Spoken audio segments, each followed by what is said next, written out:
Thank you everybody for joining us. This is Chris. With me today is Halo X260, my brother, aka Caleb. He is currently in the big state of California. Him and his girlfriend are traveling across all 50 states right now. They're having a great time doing it. But he had a little bit of downtime, and tell him what project you just worked on for me. So I picked up Digimon World 1 on the Sony PlayStation. Just for those of you who don't know, it was released May 23rd, 2000. And what a hell of a game. Growing up, you only got so many games. You know what I mean? Yep. Like you might have like 8 or 10 games or whatever. Everybody has their own childhood with the games that their parents bought them or maybe the ones they could afford. Digimon World 1 was the big one for me. My mom got it for Christmas, and it was a lot of fun. I really liked it. Man, I can't tell you. We A lot of people don't understand growing up in a single parent household.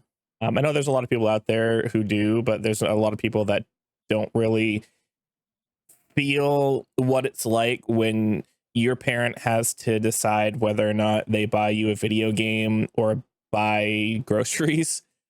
We very much went through a lot of that, but our mom really tried hard to make sure that we had, um, that we had the everything that she could give us. And we didn't always get video games just whenever we asked, but this was one of those games we were really excited to play. um I won't speak for you, but I know for me, like, I was a huge Pokemon fan. I lived and breathed Pokemon. I mean, this franchise started as as like a Tamagotchi fighting game. It was like very different from Tamagotchi, where it was a pet. This was a pet that you battled. So it kind of took a lot of inspiration from Pokemon, but it kind of branched off into an anime.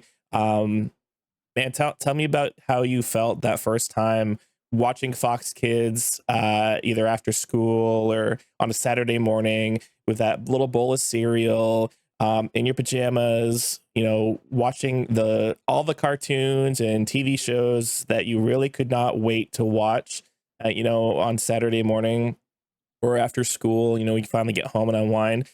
Just share with me your thoughts and feelings seeing Digimon the anime being teased for the first time on Fox Kids. Yeah, I mean, you were there with me, man. It was pretty crazy. I think you and me were both kind of in a little bit of shock because you and me were such massive Pokemon fans at that point that we really didn't know what to expect. But I think any Digimon fan or anyone who's seen the show can agree with me when I say that intro sucked me right in. Like it was such a good intro. Just the music in it just was badass.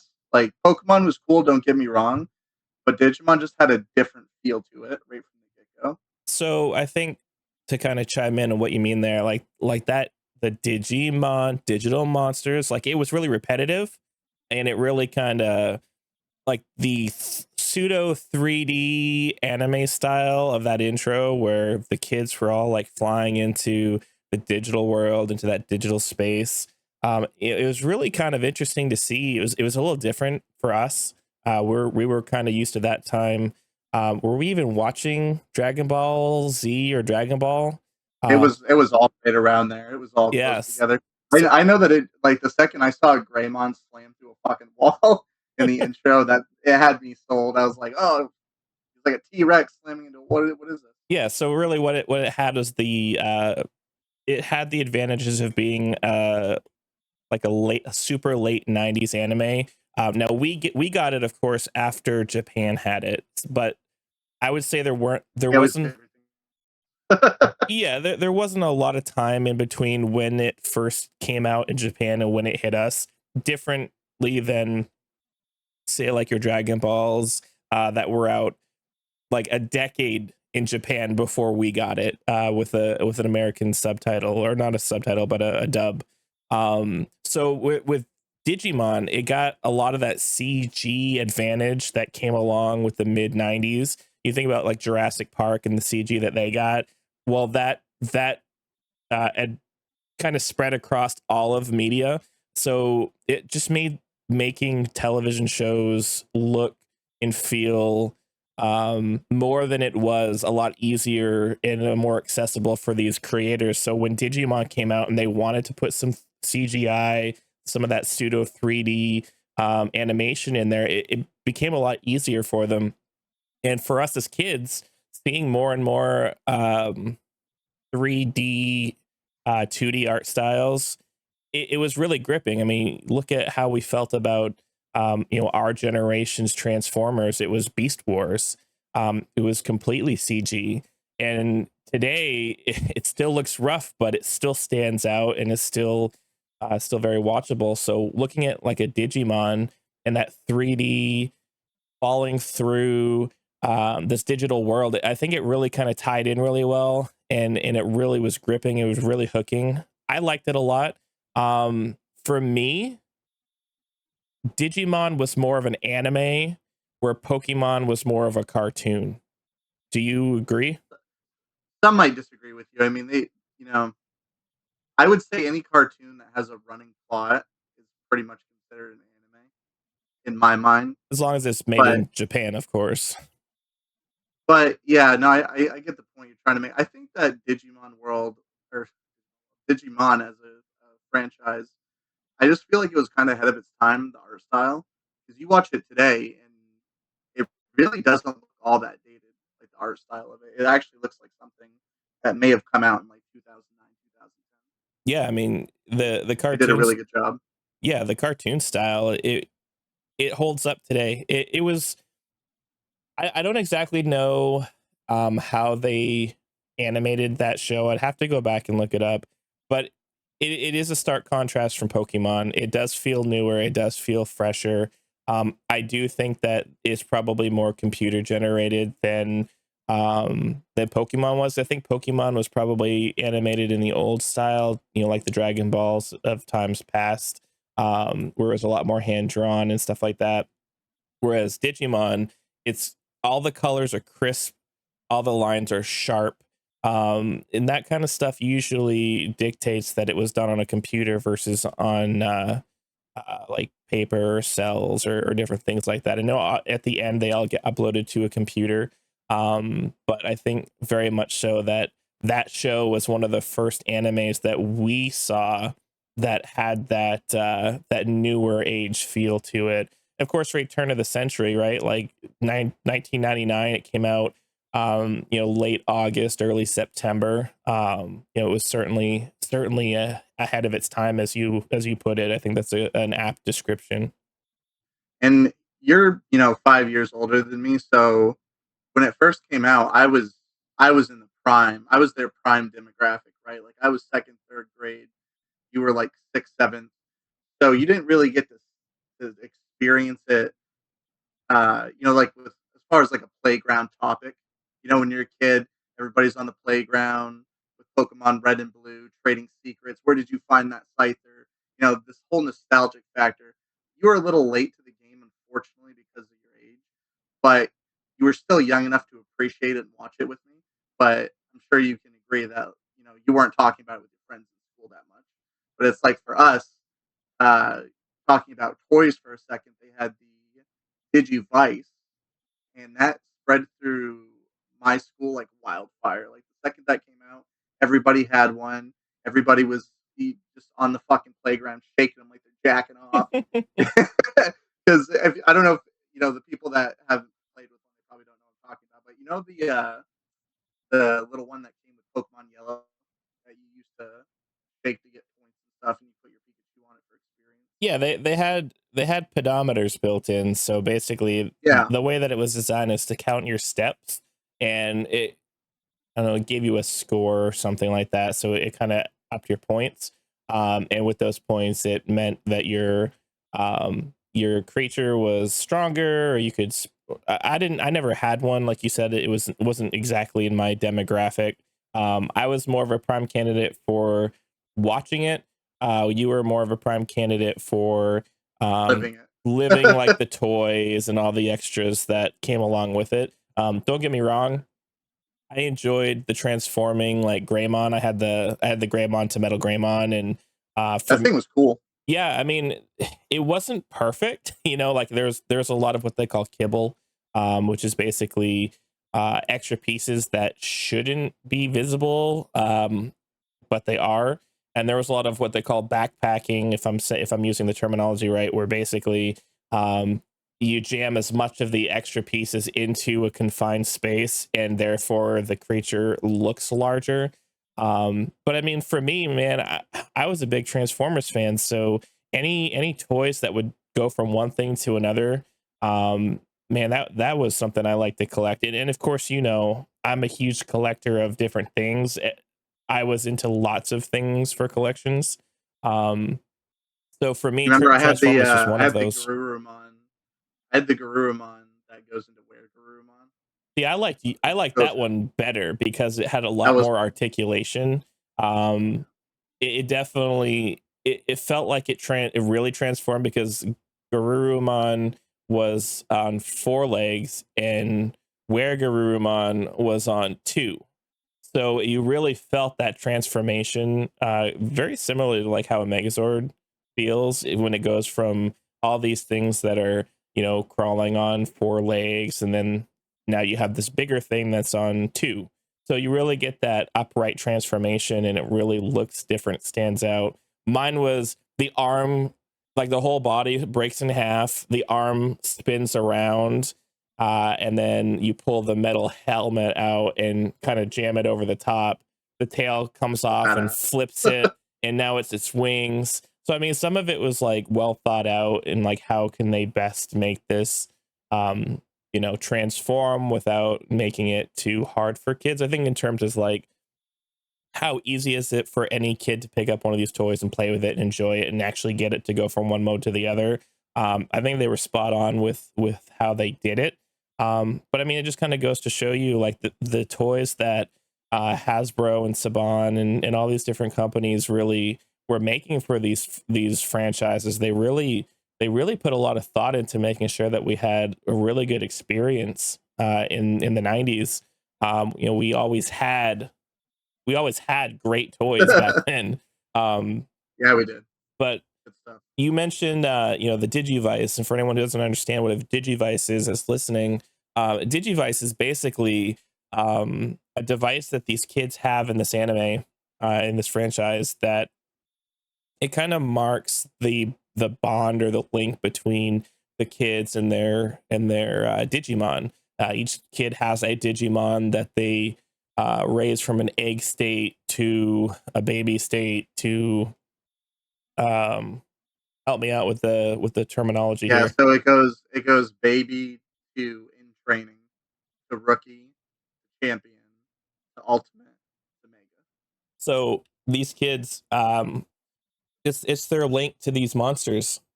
The thing that they touch on kind of early in the anime is that this actually affects them greatly, like their stamina, their energy. Once these Digimon digivolve, it takes a lot out of the kids. So if the kids are tired, then the Digimon can't do the digital And evolution. and that's one of the side differences. Like again, growing up on the playground, I got to see how the show was received by its prime demographic. Most of my friends and the grades above me and below me that were watching along with me, it was like you had three types of kids.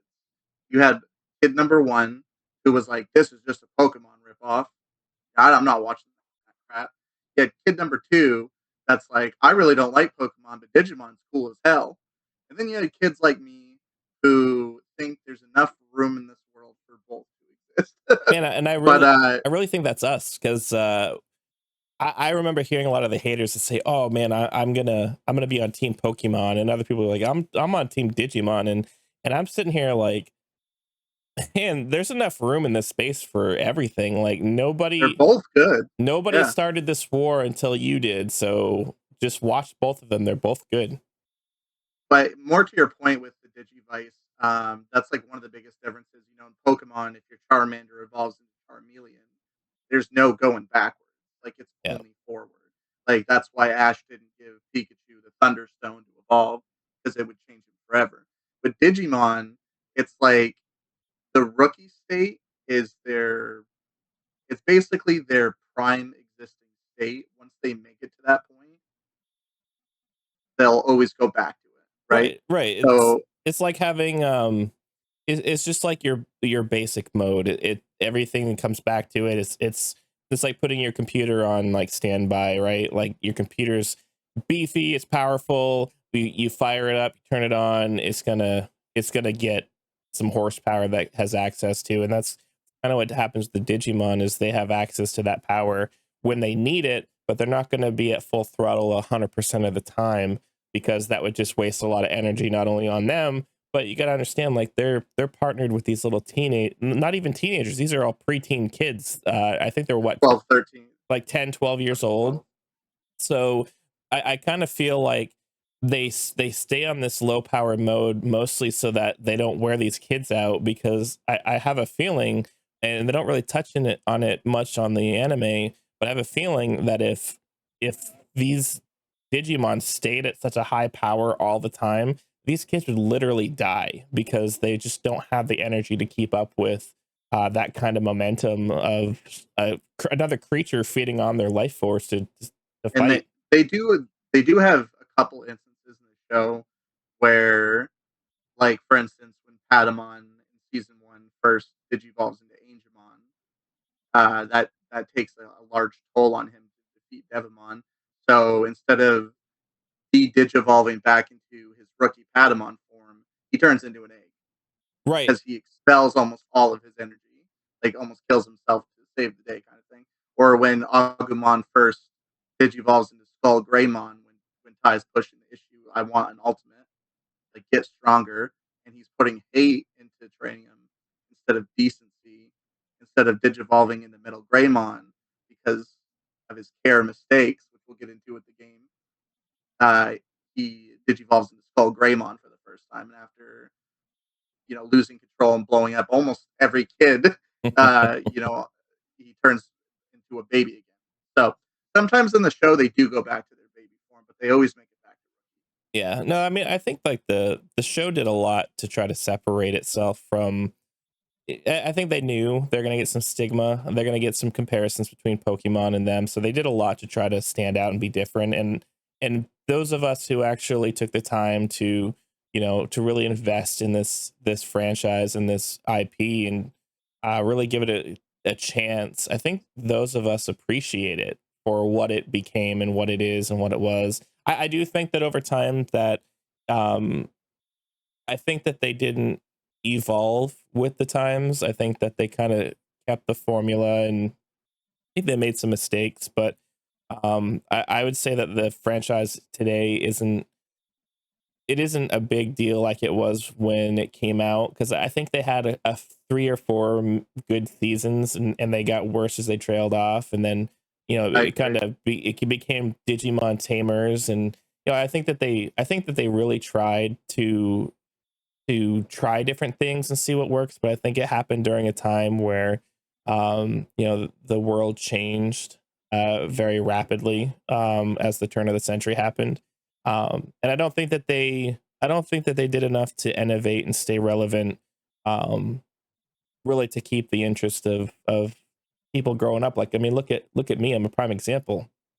I stuck around through season 2, and I think through season 3, and then after that, they just kind of lost me. I watched the Digimon movies. I think there were a couple of them that kind of centered around those characters, and I was interested for a little bit, but um, I lost interest, and I think I, part of I agree. Yeah, I totally agree. I think season three with Guillaumon and Renamon, and they were swiping cards on their Digivice to power their Digimon up, I thought that was um, to great. try to try to correlate it to the card universe, right? Because there's Digimon cards just like there's Pokemon cards. It's actually one of my favorite games, which we're gonna take a poll when this podcast is over to figure out what project I should work on next. But the Digimon card game for the PS1 was another massive favorite of mine. But I agree. But who knows? We're old now. I know they have been making Digimon like series even like relevant within the last year. So maybe kids do like him this day and age. We just haven't kept up with That's true. And I think part of that, comes back to the, culturally and things that have changed. I mean, I've been doing a lot of research for other side projects to do with television preservation and some things that I want to do there that I don't want to share too much about that, but let's just say it has a lot to do with looking at the past and seeing how the Fox Kids network, how they operated, and when they ceased to be. And I think that the death of Saturday morning cartoons, I think that had a lot to do with Digimon's downfall. I think that American audiences just didn't have a lot of easy access to it, as the times changed. And I don't think that networks here wanted to invest in it because the property in their minds didn't draw enough audience to keep around. So yeah, sure, they did continue to localize it, but it was more of a, go buy the DVD or go buy the VHS. If I think at the time it's still VHS and DVD. So like for me, when these Saturday morning cartoons died out with the rise of on-demand media and these 24-hour cartoon channels, which I'm all for 24-hour cartoon channels. I just think that destroying that Saturday morning cartoon, it really hurt up and coming shows like Digimon, that really were maybe still really good, but didn't have enough audience or wouldn't have made it if you put it in a different time slot that people can't find it. Like you said, they're coming out with the new Digimon shows that looked really good. I saw some ads for them. So hopefully they've kind of learned from the past and they're making it more accessible, and I hope that they're making it kind of for us as adults too, because man, this is all the reason why we're doing this is 100% nostalgia. I'm in my mid 30s. You're in your 31. like early 30s. So, we're looking back to 1999. And, I've been looking at some earlier stuff and some little bit later stuff. But, man, this is, I think the people know too. Like these companies are also riding the nostalgia train because recently they actually did a remaster of this cartoon of the original first season. It's like a whole new version of it, written a different way, and I think they might even use some of the same voice actors.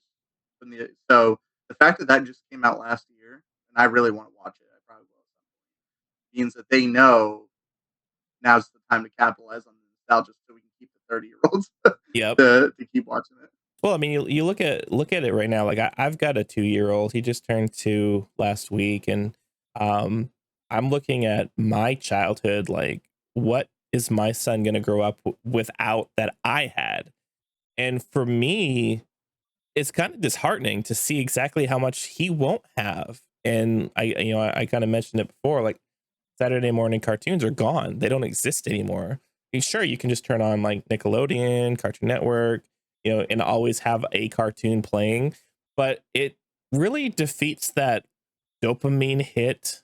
Like it doesn't hit the same way as when you're really excited all day, 5 days a week. You're at school, that Saturday morning's coming, that new episode of that show, that cartoon that you really like, be it Mighty Morphin Power Rangers or Digimon, Pokemon when it was on the WB. Waiting all week, and then finally you have 2 days off from school. You're getting up early on a weekend to watch cartoons that have new episodes. You're really excited about it. It's different now because now you can just fire up YouTube or pull up Netflix, or you get this on-demand service that you can just be like, oh, I'll watch it whenever I want. The scheduled television is dead, so you don't have that excitement that says, oh, I can't wait, because now it's like, yeah, I'll get to it. I think that Yeah, and one goes a more long thing way. to add to that before we jump into the review here. I feel like we're getting a little off topic, but one more thing to add to that last note that you just said. I think another big thing too is series are now released on like Hulu, Netflix, Crunchyroll. But when something new comes out, they release the whole season in Yeah. one bulk load. Yeah. So if you want to sit there on your butt as a 6-year-old or an 8-year-old, and maybe you just have the whole like Saturday off, or maybe you're on vacation, summer vacation, whatever, you can sit down there and just binge if your parents let you, like the whole season. Yeah, no, absolutely. So the excitement is gone. You know, we used to get excited every week for weeks, right? Because I don't know how many episodes are in each season. I think it's more than 25. So you think, yeah, that's 25 weeks that you get excited every week. A little bit of And dopamine.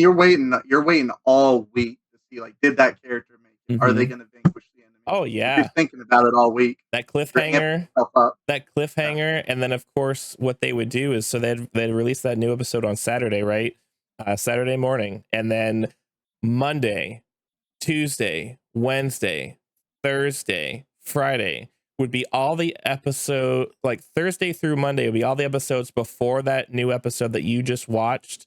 Friday would be the episode that you watched the previous Saturday, and then that Saturday is going to be that new episode. So they really like, it was like a conveyor belt. Like if you missed Saturday, you'd have to wait till Friday to see it because Yeah. again, there was no on demand. So unless you taped it on VHS, you had to go all the way till Friday to watch the episode you missed because you slept in, or you had a baseball game, or you had this, or mom wanted to take you shopping.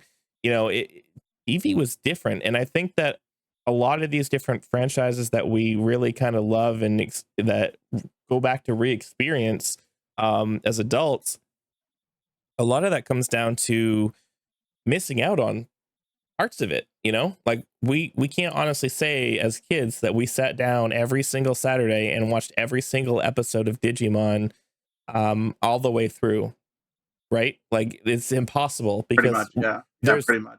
it's bound that you were going to miss one or more episodes because life happened. But now we can go back and binge it, and we have. Uh, but I mean, like I said, it's going off on a tangent, but these So on experience, these topics are so easy to go off on. the context of how we consumed this IP Media. matter for why we still have love for the original stuff. Like, why would we go back and play a video game that came out in the early 2000s for PlayStation, which is a console that's at this point nearly 25 years 23 old? years. Yeah. Yes. Well, I mean, no, Because it kicks ass. the PlayStation came out what in like the mid 90s, like like I think 94, it came out in 95. like 96, 95, something Yeah, so the console's almost 30 years old, and you went all the way back. See, we're doing the segue. You went all the way back and you played Digimon World for the PlayStation 1. Tell me why you played this game and what it meant to you as a kid. Yeah, and again, not to go off on a big tangent because it's so easy to, but I just real quick want to set the mood and the time, right? So this was, I got this game, and this is like I didn't get it in store. We got this one for Christmas, but when you go to a store in 1999, there's no YouTube, and if there was, it was in a very infantile stage. Like kids our age didn't know how to use that, but you looked at the back of something, and it was the same thing with VHS tapes when you were at Blockbuster. You felt the physical media. You turned it around. You Yeah. looked at the box art. Man, do I want to rent this? Do I really? Oh, this has a dude, with a giraffe busting through departments. I got to rent this. So it's like you got to physically hold it, look at the back of the cartridge. There was no way to really research it. You had commercials to give you like maybe a brief synopsis, but not every game had a commercial. But I will say, in regards to the commercials, 90s and early 2000s, more so in the 90s, the video game commercials were awesome. Everyone that had a commercial was in your face. It was high energy. Wow. Yeah, it's like they really hooked you. Whoever was in marketing in the 90s for kids of our generation, They Best knew marketers of all time. the 100%. best. They knew what kids liked. They had their fingers on the pulse of what kids were into, what would hook their attention. They didn't make you feel like your intelligence was insulted. They knew that they were selling you something. They knew that you knew that that's what that pitch was. So they went in with the important stuff. They showed you the action. They showed you a little bit, like just enough gameplay to be like, ooh, like that's something. But Like just like the Super Smash Brothers for the N64 when mm-hmm, it was playing like me and you and me, all of us together. yeah, They're all like dancing around in a circle. Then Mario just starts punching Yoshi. Like that kind of marketing is just phenomenal, right? yeah. Well, they don't just market with the game. Like the ads typically told a little bit of a story that had nothing to do with the game or the franchise. It usually was either like in the Smash Brothers world, it was these these people in these mascot costumes like hopping through the forest, and then they started fighting, and then boom, you're watching gameplay, and this guy's like high energy, like he's in your face. He's like, check out this fight. Now they're all together in one place and they're going to fight for supremacy. Like they really they dialed it in hard, fast, and then it came back to that world of the beginning. Like they wrapped it. So the end of the commercial was the aftermath of like a fight or something. Um It's and like Pokemon Red and Blue. It's like a bunch of Pokemon's on a bus, and this mhm, asshole bus driver puts them in a garbage compactor. It's like, what does that have to do with Pokemon? nothing. Nothing. It's fun. It's fun to watch, and it draws you right the hell Yeah, in. but it tells a story, and a lot of those ads, they had a little bit of story at the end and at the beginning, and every once in a while they'd sprinkle a little bit, a few stills here and there of like kind of how they get to the end. They really did a great job with marketing games, especially toys. Of course, the toy commercials were the best, and they will always be the best. But the video games, man, the '90s really knew how to market games to kids, and Digimon World, it's no different. I think I was looking at one of the ads yesterday, and basically it's the police knocking on this kid's door. Door opens up. Police are standing there. There's two police standing with an Agumon. Of course, it's just probably some kid in an Agumon costume. And they're like, "Is this yours?" And then the kid's like, "Agumon again," or like he's kind of yelling at the Digimon for acting out. And then the Digimon like runs between the cops, and you see him kind of like running around out in the grass, and then boom, you're right into the gameplay, and it's showing you and talking about it. These different these were the only like little windows into the game that we had. Like you mentioned, you couldn't go to YouTube and watch people play it for an hour. You couldn't go and I mean, outside of going to like a Blockbuster to rent it to play it, you had to get your hands on the game in order to determine if you liked it or not. Because I would say that's how most of us, right? Like that's how most of us did it. Was we went to the Blockbuster, something new came out. Which, if something new came out, good fucking luck getting that at a Blockbuster. It yeah, was like 5 copies, and they were gone all the time. oh yeah, But anyway, anyways, I feel like we're gonna get way off tangent talking about this. But that's to dive okay. back, into the game, you had what you're to Let me answer your stop you. question. Let me stop you right there for a second.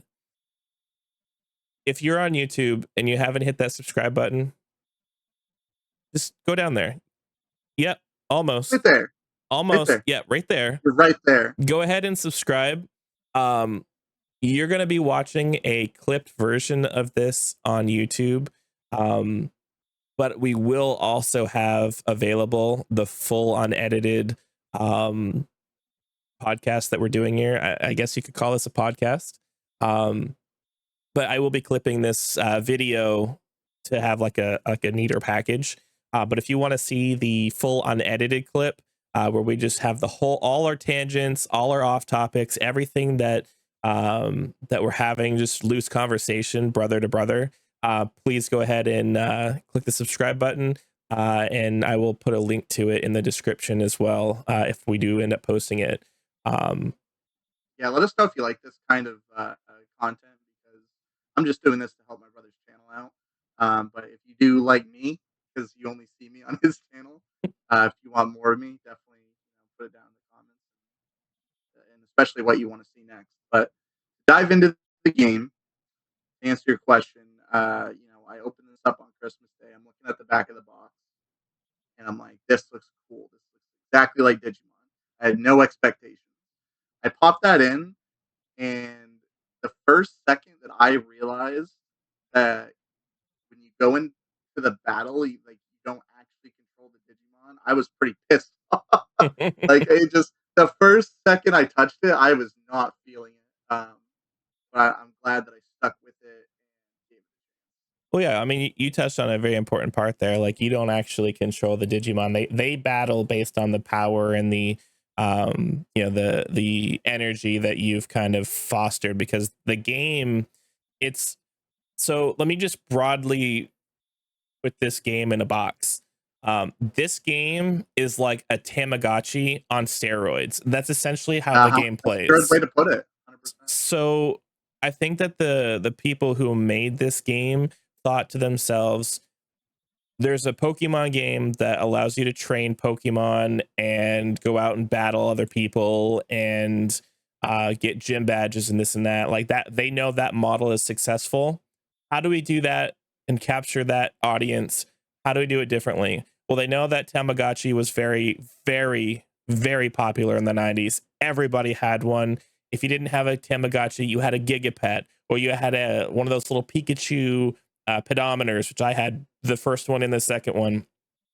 You had knockoffs. You had, remember, scanners, where you Ah, take the I little. actually really like scanners. That shit was fire.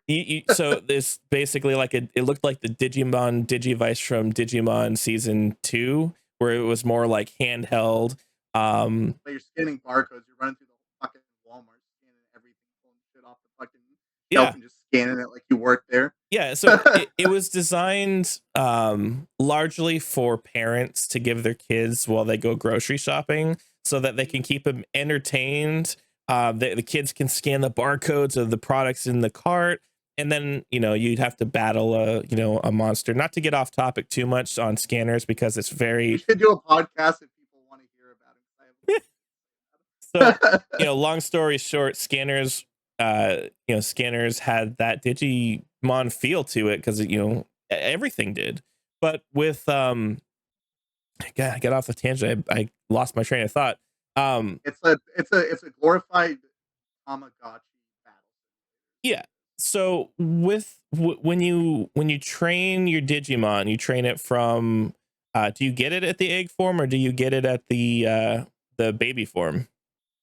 So when the game first starts off, with the plot, it's trying to put it as if like your character got sucked into his own Tamagotchi, and it has him in rookie form, so like right in the middle, past the baby and training, which is kind of cool because your very first Digimon actually starts at age 0, and I'll get into all that. But that's something important to note because your future Digimons, by the time they hit rookie stage, they're going to be 3 years old, which is very important. You don't know that till later on, but it is very important. Right. So your your battles that you have with the creatures in the world, it's largely based on the training, and then they will auto simulate until the battle is over. I believe you can spam thumb buttons to kind of give it some instructions all along the way, but it's not like a turn-based system like Pokemon or Final Fantasy, that you would attack and you just say, okay, hit me, and then you wait for them to attack you. It's more of a basically just like a death battle. Let them fight it out. And I think that Yeah, you build to your ultimate move, and then you have to tell it to use the ultimate move. And I think if I'm not mistaken, it has a lot to do with their health level. Like, it waits until they're almost done, and then you hit your button, and then that just kind of ends the match. But see, when I played it in the 90s, well, I guess in the early 2000s when it came out, when I played it, I didn't get very far. because all I got was friggin' Numamons, and all they did is shit We'll get into everywhere. that. We will get into that. But like I gave up on the game because to me it wasn't Pokemon, and I didn't understand the Tamagotchi-ness to it, because it just I had Tamagotchis, and for me, if I wanted to play Tamagotchi, I was going to play Tamagotchi. I wasn't going to play this game. I loved Digimon, so don't take it the wrong way. This game was not for me. Um, did I enjoy what little bit I played of it? Yes, but to me as a teenager, it was difficult because I didn't understand how to play it. The internet was very young, so there wasn't a lot of uh, information out there on the game to really tell you how to play it and what you should be shooting for. So I gave up on the game really soon. And from what you're going to tell me throughout this podcast is you're going to tell me that I gave up too soon and I should have played it and gave it another, like a really good shot, because I'm assuming you thoroughly enjoyed it enough to go back and play it years later. Yeah, most definitely, and not to again go on off on another tangent, but more to that last point you made. Kids today, and I'm guilty of it myself. I'll be playing Diablo 4, and I just pull up YouTube videos, guides, and stuff. Like it's so easy to find out information about video games this day and age with the World Wide Web the way it's developed. But back then, your only source of hints were magazines. And a lot of people my age, their parents aren't going to fucking subscribe to a magazine. Let's be honest. You're not going to get a magazine subscription at 7 years old. This isn't going to happen.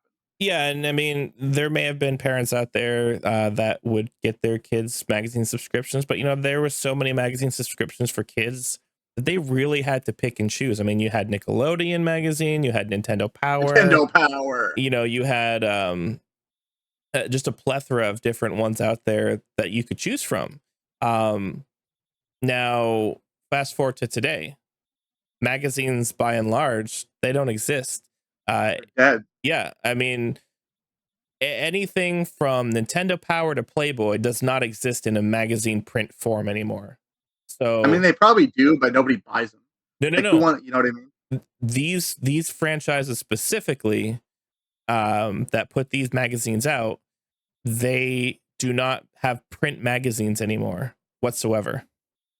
Like I actually remember seeing like Facebook news articles that said after X amount of years, these will no longer be in circulation, which is sad. That being able to go to the newsstand, maybe while you're at the supermarket or whatever, seeing Nintendo Power as a kid and being like, oh, I can't wait to see the secrets that are in this game that I'm looking for, or hey, this game was advertised as coming. I wonder what they have to say about it. Like as kids, we really relied on these little bits of You information relied wherever on we could get magazines. them. You relied on magazines and word of mouth. Not to That is mention, legitimately how you figured out your fucking whatever little bit of gameplay we could scrape from watching the commercials. So you had to really like watch for them and be like, oh, I gotta really look at this and be like, do I want to spend my allowance on this game, or would I rather spend it on another game? And for me, this wasn't the game that I wanted to spend my allowance on. But I mean, this was also during the time that I was playing Metal Gear Solid, and I was kind of growing up and doing other things, and I don't want to take anything away from the other franchises, but Digimon in this game, I hope to hear a lot more good things about why I should go back and play it sometime. Because it's the franchise is great, and I really hope that this game was more than just a Tamagotchi, to me. Yeah, there's definitely some awesome stuff in it. And one last thing, not to like this will be the last semi tangent because I don't want to expose future projects if people want to see more of Digimon on the PlayStation One because I've played them all. I love pretty much all of them. But with what you said earlier, they really were trying to figure out like this was basically one of the first Digimon games. They were trying to figure out the magic recipe. You know what I mean? Yep. Because the first one glorified Tamagotchi. The second one was a really weird, almost like dungeon crawler, Final Fantasy type gameplay. The third one was a straight RPG like Chrono Trigger, and then the fourth one was like a hack and slash, like the Gauntlet. It was like Digimon Gauntlet style. So they were definitely messing around with a lot of different types of gameplay to see what really would stick the best with it. And in my opinion, I really like Digimon World 3 in the RPG feel. I really nostalgically think this was the best way to do this game in hindsight. And I really wish they would make another one soon, emulating, duplicating its gameplay because I really think it's the best way to do it for sure. Well, let's But hear more about it. Tell me more about the game. So we've got the stage set. We know how important the Digimon franchise is to us.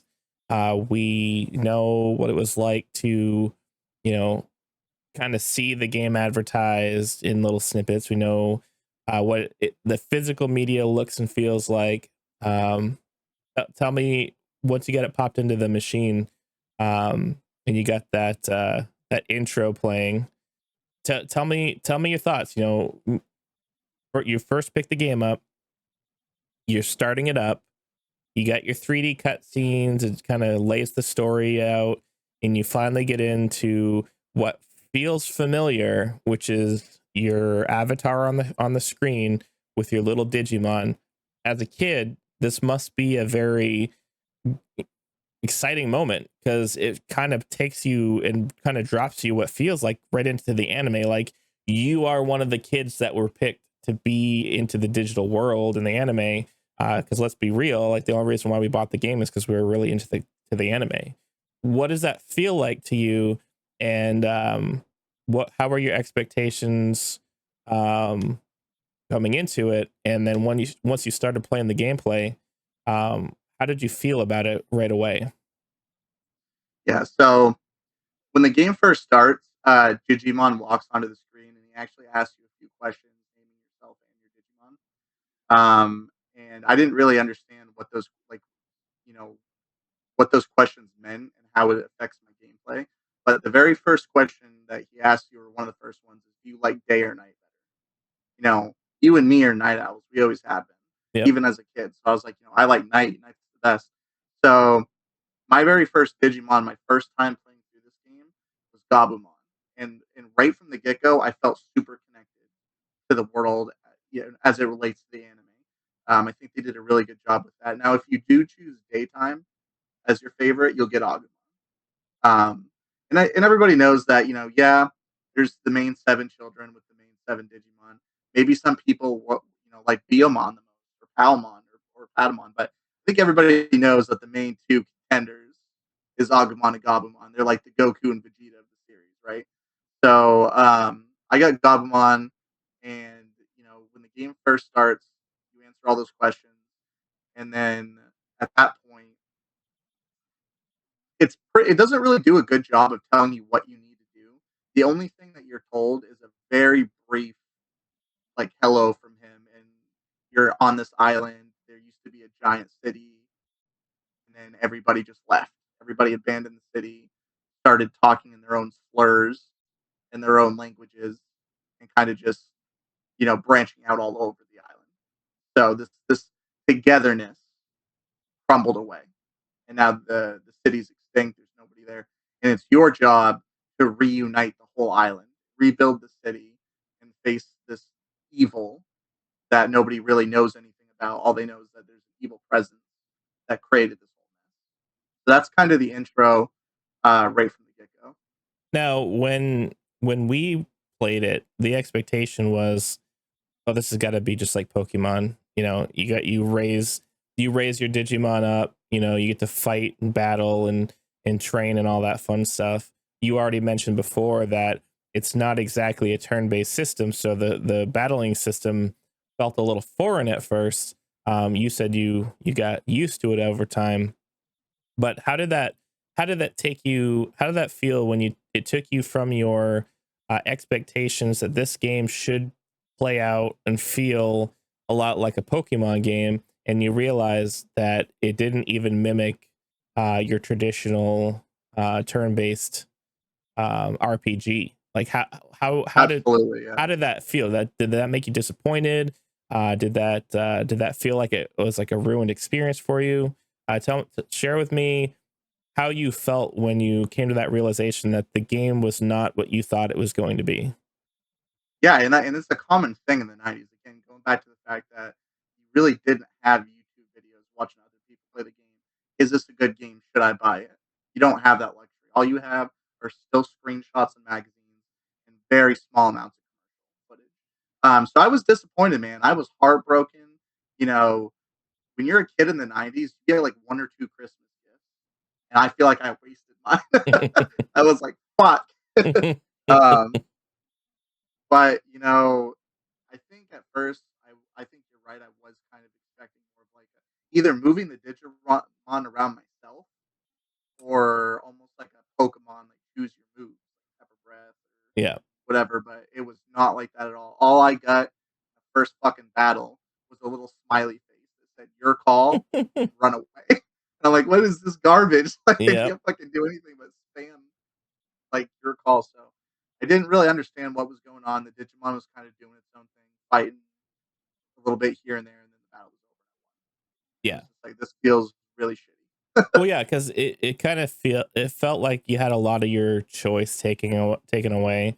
I mean, I don't want to speak for the developers of the game and put thoughts into their head, but if I could just assume that when they were developing the game, they thought, well, we could follow how Pokemon does it, which is turn based, which is the same way that like your Final Fantasy games operated at the time.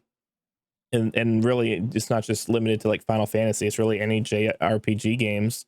They're very You have your characters, they go out in battle, it's turn based, you build them up, you train them, they get better. Or the training can take place separate from the battles. And then the outcome of the simulated battles will largely rely on your how your job as a trainer training them outside of battles would be. um and I think that they also were thinking about like who's their audience. I don't think they had a really good handle on who would be playing this game, because I think that anyone between our ages at the time would have been perfect. But we didn't want a game that felt like it was dumbed down to the point where you just button mash.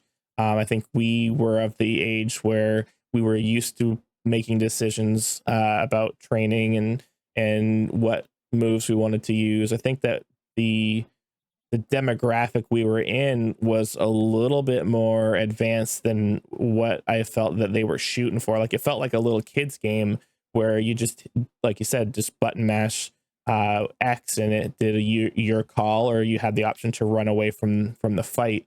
I think had they given more of a choose your move fighting style, even if it's not turn based, I think turn based would have worked well for it. But I did like how it felt more fluid.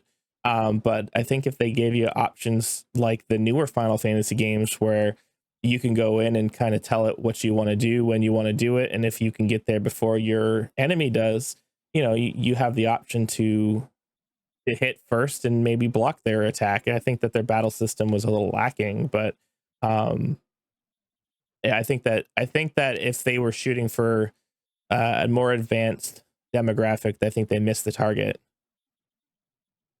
Yeah, and the thing of it is too, if you do stay with it, what you find out is there are two very important stats, and we're going to go over all of it in order. But to touch on it real quick, 'cause I don't want to touch on something I'm going to talk about later. But there's two really important stats in this game that make you feel like you have much more control over your Digimon in battle. One of them is brains. If you train brains, every 100 points worth of brain stat that you train gives you a different order you can use in battle. So the first, like when you first start out, all you know is your call. And if you spam that, Digimon's just going to do whatever. But as you go on, you're going to get attack. You're going to get distant, moderate, which I never really figured out what that did, but they have a defense one, which causes him to block. So there's like a bunch more things you can do. And the best one is at 500 points of brain stat. You can slot 3 different techniques and tell it to specifically use a certain technique. When the first time I ever had a Digimon that I got to 500 brain stats, I was like, holy shit, this is how the game should have played from the get go. Yeah, absolutely. I think that, see, I didn't know any of that. And I think that is this type of an experience where we get a chance to sit down and talk about a game that I haven't played all the way through, but you have. And I wouldn't say that you're an expert of the game, but you know enough about the game to be able to talk very fluently about it. To teach me what you know. I think this is great because it gives me an opportunity to learn about the game without actually having to go through and play it. And it might actually make me want to play it. But I think you're right. I think that had the game started off at the beginning, given you the option to, All the battle commands, yeah. just get even just all the battle commands, and even if you get to work up to the ability to make slotted moves, presets, if you will, to make things more of a combo, I guess. I think that would have been a better progression. Honestly, I think having a little bit of a tutorial wouldn't have hurt, or like 100%. like some guy, like I can't remember the guy's name, but the guy who you tell it what you want your name to be. If you were if that guy told you, okay, we're gonna go have a battle, it could even be just like against a test dummy or something. This is how you battle. This is what you're gonna do. As you train up, you're gonna get access to X, Y, or Z. I think if they'd just been a little bit more transparent at the get go with how the game operates and performs and things that you will be able to get later, I think that it would have made a lot more people like me who were fatigued by such a rudimentary system that it didn't feel challenging enough to want to invest time in playing it. Because it sounds to me like had I done so, the game would have actually opened up more and felt like the experience that I was looking for, which was more like a Pokemon or like a Final Fantasy game, because I enjoyed playing games like that. And at the beginning, we just spamming X didn't feel like a worthwhile use of my time. It's so clunky when it starts, but the other most important stat, in my opinion, is the speed stat. Again, I didn't know any of this when I was a kid either, playing through it for the first time. But when you first start out, your Digimon just like it's very clunky. Like he runs around, pauses, doesn't really do anything, and then all of a sudden will shoot off an attack. But if you train your speed stat up a lot, not only does the battle animations go faster when he does do an attack, but he attacks way more frequently. So when you get a Digimon that's like 500-600 speed stat, and you're mashing like, say you want to do like Fire Tower or Heat Laser, he's like spamming the hell out of it, like he's going fast. It's a lot more fast paced of a game when you have a Digimon with the correct stats. Yeah, no, absolutely. So I've got like a loose outline of some stuff that you want to talk about. I don't know exactly where we're at, but why don't you tell me a little about the gameplay and what it takes to win, and really just take me through what's important about the game. Yeah, so in order to beat this game, what you're pretty much trying to do when you first start the game, when you go towards the back of the city, there is a waterfall with a doorway, and you can't go over this waterfall. There's a hole, and you can't make it over to the door. So right from the get go, this game teases you with a location that you can't get to, which is perfect. I love that shit in video games. You're gonna dangle a carrot in front of me right off the bat. I want to get in that fucking door, but I don't know how to do it. So basically, that door opens up with a bridge that you can get in there when you hit 50 prosperity points. Now, that's basically the objective of the game. You're trying to recruit enough Digimon that you can make it into there and defeat the final boss. So basically, what you're saying, if I'm not mistaken, the end boss to the game is teased. You don't know that the end boss is in there, but the entryway to the end boss is teased in the starter zone behind a waterfall. Yep. Like you see the doorway, you just can't get to it. See, and that's what makes a good game. You dangle a mystery and something that's clearly identifiable as something, but we're not going to tell you what's in it. It's that, hey, I've got a secret for you. What is it?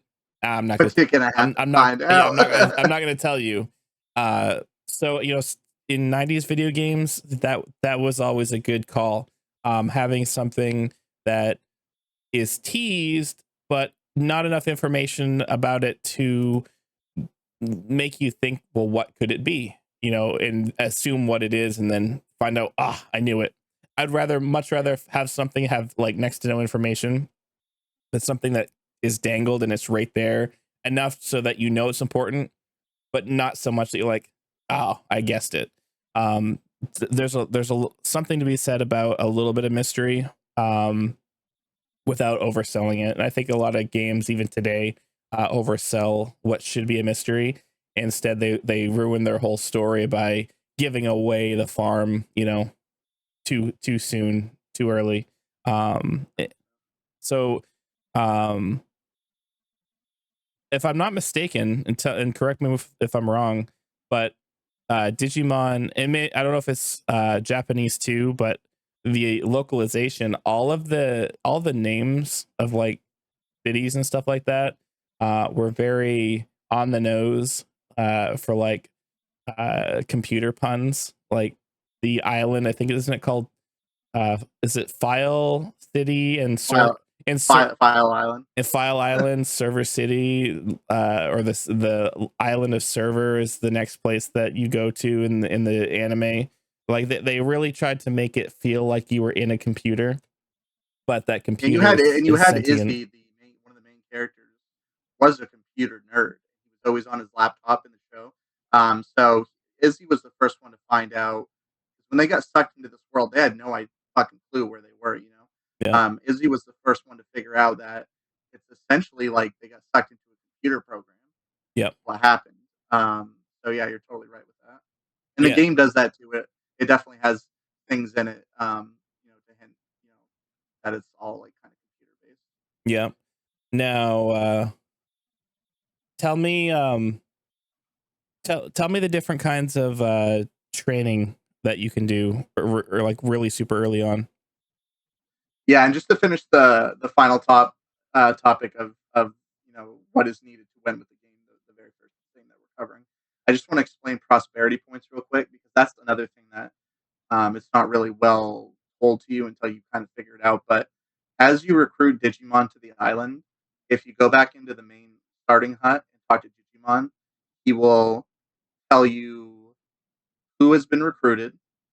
Like, oh, Agumon came here yesterday and he opened the bank.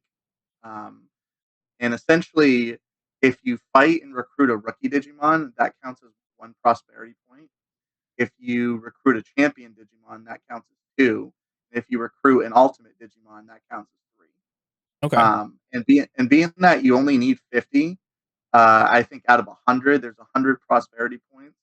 The game is pretty lenient on not making you have to do the whole game, recruit every single Digimon. You can if you want to, but it's very lenient on you only have to recruit like half of Right. them. And And that's definitely they're not super easy to recruit either. I think there are some that are like give me recruits, especially like early on. But as you progress through the game, like you don't, it's not easy to get all of them, is it? yeah. So let's get into it because that's my main topic. I have a bunch of notes here to talk about the different types of recruiting. So the very first Digimon that you're probably going to recruit in the game when you go into the second screen is Agumon. He just kind of bum rushes you, and all of a sudden he's all pissed off, and you get into a fight with him. That's like the first type, the way of recruiting. You battle a Digimon, and that's it. After you kick his ass, he's like, "Okay, I want to go to the city. I remember the city," and then bam, you recruit him. Then you have Palmon, which is also in the starting zone. Pretty much the starting zone, they're all like that. You just got to battle them once and you recruit them. But even in the starting zone, and I will get into it further in this topic, but like there's a door and a tree in the starting zone, and when you click on it, there's a bunch of question marks that someone in the doorway is saying, "Go, no one's home, go away." And you'll do that all game long, and it keeps saying the same thing. So you're like, "How the? This is in the starting zone. How the hell do I recruit whatever the hell's behind this door?" Um, so even in the starting zone, there's a couple Digimon sprinkled here and there that you can't do until far later in the game. But most of the starting zone, you just battle them. And once you battle them and recruit them, they all do different things for your city. So for anybody watching, if you're going to play through it for the first time, I highly suggest recruiting Palmon and Vegemon as soon as you can. And I'll go through Vegemon later. But uh, they give you meat. So when you start the game, you have a little Tanamon, and he gives you 3 meats a day to feed your Digimon. And in this game, there's different types of meat and food that give your Digimon more weight. So, like the first meat, your Digimon gains a pound if he eats it. The Vegemon, which is the final meat giver, gives you a sirloin, and he gets you get 3 pounds if you eat that in one shot. So, and that all ties together later on in our topic about Digimon and stuff. But definitely do yourself a favor, get Palmon and Vegemon stuff. They're pretty huge. So in other words, when you play through the game and they want you as a overall objective is to rebuild the city, you're basically getting all these people to say, "Hey, I want to come live at that place." And you, as you recruit people, like you mentioned, they open up little storefronts. The city gets larger and larger, does it not? They start kind of filling up with different buildings and different environments where you can kind of go and explore and as you mentioned, um, purchase different foods and supplies to take with you so that you can survive in the wild and survive battles because you can power up and feed your Digimon while you're in battle, right? Like you can give it some of those power ups on the go, and they're going to be super critical to staying alive, digivolving, getting to that next position. So it's yes, you have a final boss, but you also have that community building that really support you through the process. But there's also, if I'm not mistaken, there's a time aspect to the whole game too. Like you have certain amounts of time that you can kind of play through, or else it's going to take you 6 times as long to complete the game. Tell me a little bit more about that.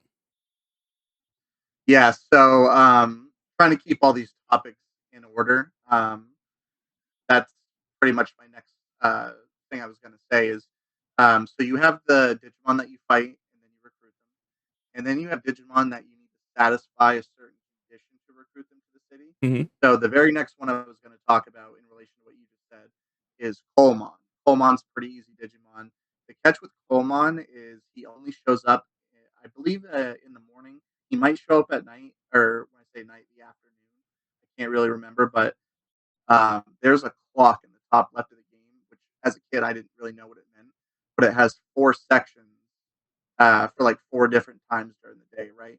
It's all set on a 24-hour like, time span, but you have more. It's like a pink zone in the clock. That's for morning. Then you have a bigger chunk at the bottom of the clock. That's like noon, and then you have an orange piece of the clock. That's like afternoon. That's like dinner time, and then another big piece up top where it's nightfall. That'd be like nighttime.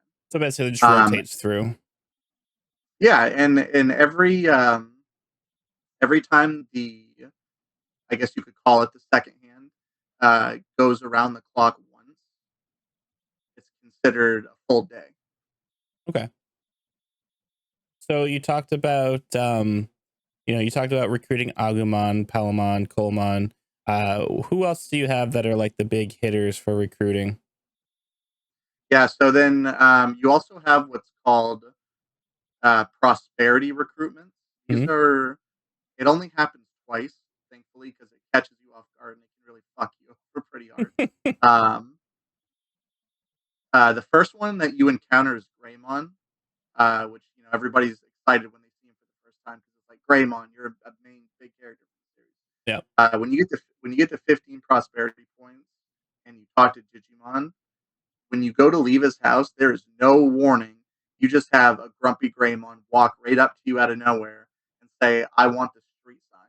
Yep. And then you have a funny talk where it's like, "What? There is no street sign." He's like, "Well, let's battle anyway." So that catches you right off guard. And if your Digimon's hurt, or if it only has one life left, get into that later. But this could really fuck you up pretty hardcore. A battle that you're not ready for. So that happens, and then the other one later in the game, right before you open up the final zone behind the waterfall, is an air Digimon that kind of just dive bombs you. Yep. So you just got to beat him, and then you can recruit him. So that's another type of recruitment, and then you have Digimon that I like to call it like a quest, like it's a full on thing, which would be like Ogremon. Yet you have to fight Ogremon.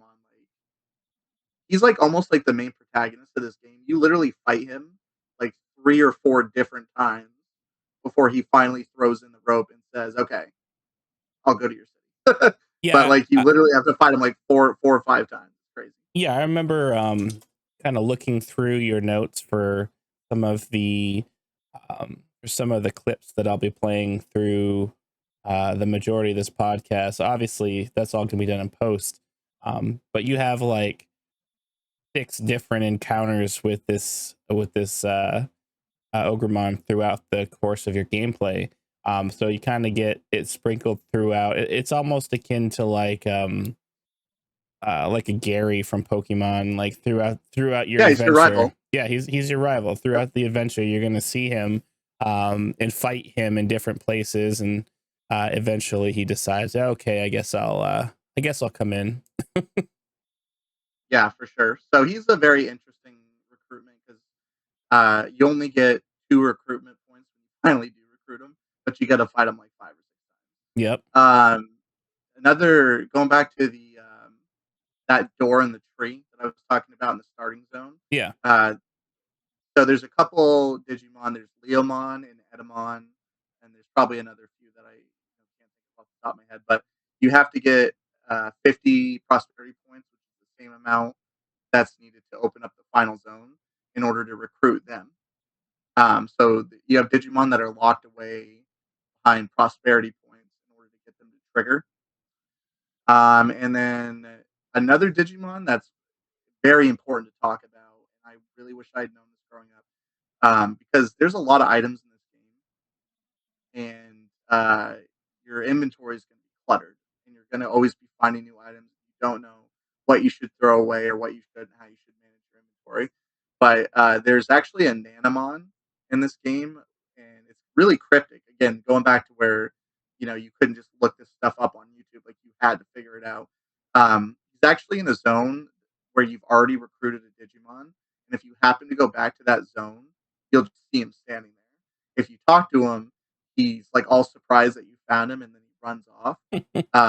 In order to recruit him, you have to go to 3 or 4 different zones in the game after you've already recruited those Digimon, and he just pops up here and there, and he plays this little game of tag with them until like the 3rd or 4th time, and you finally recruit him. But the very first time you talk to him, as he's running away, he drops a dimensional keychain, which is it's huge. It doubles your inventory space. So, for people who are listening to the podcast, thinking about giving this game a shot, definitely look up Nanamon and definitely recruit him ASAP because having double the inventory is so friggin' nice. Right, because you couldn't possibly carry every item in the game, and especially early on, it sounds like deciding what to keep and what not to keep is super critical. And as to your point, you don't know what is important and what isn't. So you're as a new player, you're like, I don't know if I should throw that out. I don't know if I'll get more of it. You're kind of in that position of scarcity and uncertainty. You don't want to make the wrong move. Yeah, 100%. So yeah, he's definitely another really important one. And then the other last 2 types to talk about is you have, I guess, what you could call dungeons. That's how I like to call them.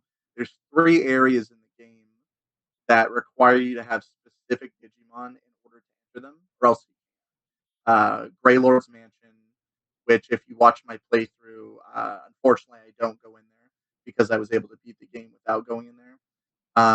But in order to enter there, you actually need a virus type Digimon, uh, which I'll go over that later on in the podcast. But just like in the show, you have 3 different types. You have data, vaccine, and virus. So still going along with the whole computer thing, those are the different types of Digimon. And you need virus in order to enter that area. In my playthrough, I had a vaccine the whole way. I was actually able to beat the game on my very first Digimon. So I didn't even like I was so good at the game I didn't have to train like 30, 40 Digimon like when I was a kid to figure it out. But the other one is the Ice Sanctuary. That one requires a vaccine. And then Toy Town, which is my favorite part of the game, which I also didn't do because I beat the game before going there. You actually need Numamon. Funny Yep. enough, The poop sludge. the worst Digimon in the game is needed to get through this area. Yep. Yeah, so I remember Uh, I remember when we were talking about doing this project, uh, that you thought you were gonna need, I don't know what, 50 or 60 hours of footage, and I think you did it in under 10. I think you were about 8 hours of actual gameplay, and then maybe a couple extra hours of post gameplay that you did after you completed the game. I think you had a little bit of footage that you wanted to show off, either some after game stuff, end game stuff, or potentially like secrets and things. Which, if you're on YouTube, even if you're not watching this on YouTube, make sure you go to my YouTube, hit subscribe, hit the like button, share this video, but also look in the description. You're going to find a full, no commentary playthrough video of the footage that Caleb played, that we're talking about right now. Also, be a link in the description to the post gameplay footage that'll also be listed there as well. So if you want to watch the gameplay and how we got to this podcast, go ahead and check it out. Definitely helps us out. The more views and likes and shares and everything that we get. And let me know in the description. Oh, sorry. Let me know in the comments what you thought of not only the podcast, but how you felt about the gameplay footage and how we did. yeah, I wanted to do the whole thing like 100% playthrough, but this game is it's time consuming. Even if you're good at it, it takes a fair amount of time to do like a 100% completion. I just did it till I beat the game. But a couple more important recruitments to talk about before we move on to the next step. There's Monochromon. That one pisses me off the most. I'll tell you why. In order to recruit Monochromon, you find him out in the island, and he's in his own store. He tells you, "Hey, things have been slow lately. I need some new life in the store, drawing some business. Why don't you work behind the counter?" At that point, it's like, dude, am I playing a video game or am I working a full time job? What the fuck's going on? Uh, so the thing about this, and I didn't know this as a kid, obviously, like it took until I was an adult with all this extra, knowledge on the internet to put it all together. But his thing is completely random. It's 100% RNG about the types of customers you get, and whether or not they're going to buy something or if they're going to get pissed off and leave. So this is like the only part of the playthrough where I kind of cheated, because I didn't want to fucking fuck around with it. I just wanted to get the footage of it. I used save states so that if a customer came in and was like, "Oh, I need some medicine," and I was like, "I'm gonna up the price," and that guy's like, "You can go fuck yourself," could just keep resetting it until he was like, "I guess so." But that one's it's just really hard. You have to get at least $3,000 bits, and if you do that, Monochromon will recruit. But it's very very hard. You're basically just raising prices and dropping prices to sell shit. Yeah, it's like an economy. Um, Kinda, yeah. You're just fucking basically being a store owner. The other the last ones to talk about that they're so fucking cryptic. I played through this game before I ever saw these three different ones. Before I saw any of them, I must have probably beat the game 3 times, 4 times, until this one time I wandered into an area that I had been to 1,000 times, and all of a sudden there's a fucking pixie flying around. Imagine my surprise. I was like, "Why the fuck are you here?" uh, there's 3 Digimon in this game that they're only found on one individual screen, and they have a 2% spawn rate. The only way to get them to spawn is by leaving the screen and going back onto the screen. And during this playthrough, in order to get Piximon to appear, I must have went for at least 30 minutes straight going in and out of the screen. Super boring, but that's what you got to do to get them to appear. And I didn't know that the first time. In the first couple times playing through, those are all super hard Digimon. They're all ultimates, but they're all super awesome to have in your city. They're very hard to recruit, very tough battle. Good, man. I mean, it sounds like you, despite having such a short playthrough, it sounds like you knew what you had to do to try to get those, those special spawn rates to happen. So it sounds like we're in store for a lot of really good footage to look at. Yeah, definitely. Just like Pokemon, when you're trying to find a Clefairy in Mount Moon, you might have to fucking walk around for an hour before you finally find your first one, or it could happen right off the bat. Yep. It's a really low spawn rate.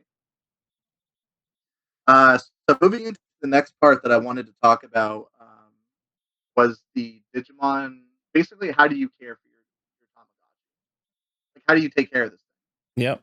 thing? There's a bunch of different things that your Digimon needs.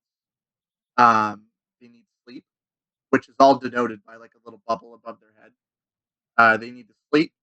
They need food. They need to take a shit. Um, you can overtrain them, and that's actually a pretty important one, and probably the primary reason that you and me got Numamon all the time. We knew we were fucking up, but we didn't know why. Yep. Um, and then your Digimon can actually get sick if you feed it. There's a couple different items that they'll like boost your happiness or they might boost your stats, but it's possible it might make your Digimon sick. Or if you take like a fire Digimon to an ice zone or an ice Digimon to a fire area, if they sit in those areas too long, they can get cold. And that's another topic that we really haven't talked much about is what happens if you don't care for your Pokemon. Here we go. What happens if you don't care for your Digimon? It can die. This also kind of goes back to what I mentioned before, that there's a time aspect. That isn't it true that you can only care for your Digimon for a set number of in-game years before they ultimately pass away? Yeah, so let's get into stats because that's the next topic to go over. So basically, you have age and weight, and most of the stuff I'm about to talk about directly ties into Digimon. It's all super important. You have the age of the Digimon, which remember when I told you the clock in the top left of the game. Yep. One day on that clock is 1 year to the Digimon. So basically, you have 12 clock circles until your Digimon passes away naturally. If you don't Digivolve it, because most champions they'll pass away at about 12 years. And if you happen to Digivolve before they pass away from the champion to ultimate, they actually get an extra 5 years tacked on. They'll pass away at age 18, which is awesome. That you get to keep on that Super dark for a children's game. long. Yeah, 100%. So basically, you're trying to get to your ultimate stage. That's the strongest Digimon you can have. And you need to do that before your Digimon turns 12, or else he'll pass away. The cycle begins anew. You have the poop meter. Every time your Digimon poops, every time it has butt excrement, it will fill up this gauge. And if it fills up all the way, no matter if you have a baby Digimon or even if you have an ultimate Digimon, your Digimon will stop and Digivolve into Sukamon. It's pretty shitty. Yep. Nobody wants to be walking around with a metal Greymon, feeling overpowered as shit, and then you turn into a little piece of Yep. poop. But I mean that's just part of the learning process in the game. We talked a lot earlier on about setting the stage for um how it was to play this game in the 90s, because it really kind of goes hand in hand with our experience, right? Like, how would we know that a, the Digimon would go from a line that you would expect, like say like go from Koromon, Agumon, Greymon, Metal Greymon to a poop? Like, it's not supposed to, not like Where anime did I go wrong? right, like the anime conditioned us to believe that there was only a linear path that these Digimon could take. Like you wouldn't expect, a Koromon to become a Palamon, right? Like it would be an Agumon only. But the game really kind of like threw me a curveball the first time I had an Agumon, and then suddenly I had a Numemon or a Poopmon, and it just it We'll definitely go into that section of the podcast. yeah, definitely. And as a 90s kid playing this game, in the early 2000s, that you're like, no, excuse me, this is supposed to be this Digimon. And there was really no way to know and to go look.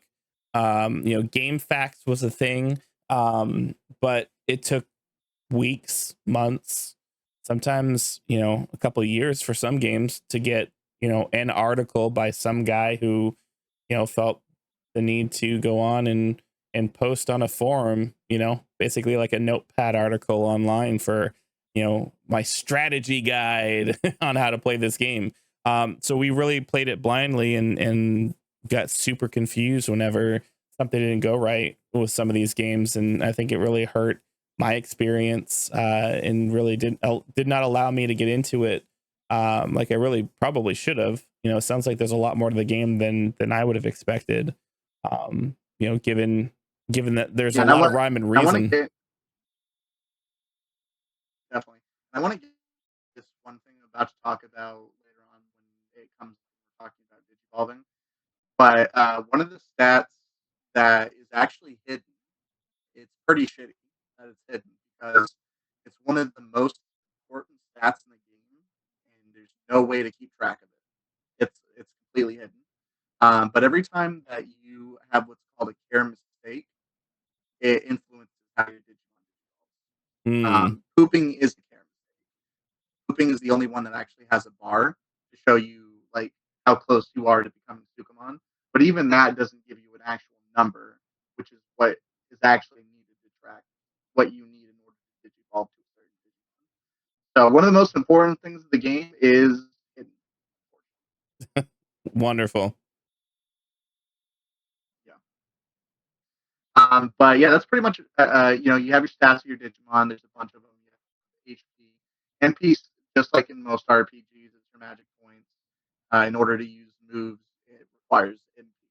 So they're all important stats. Um, the ones that I really didn't understand how they worked were basically the offense and the defense. But basically, the way that works, just to talk about it real quick, but it's important to know is every move has a set damage. Like for instance, you look at Fire Tower that has like 90 damage on it.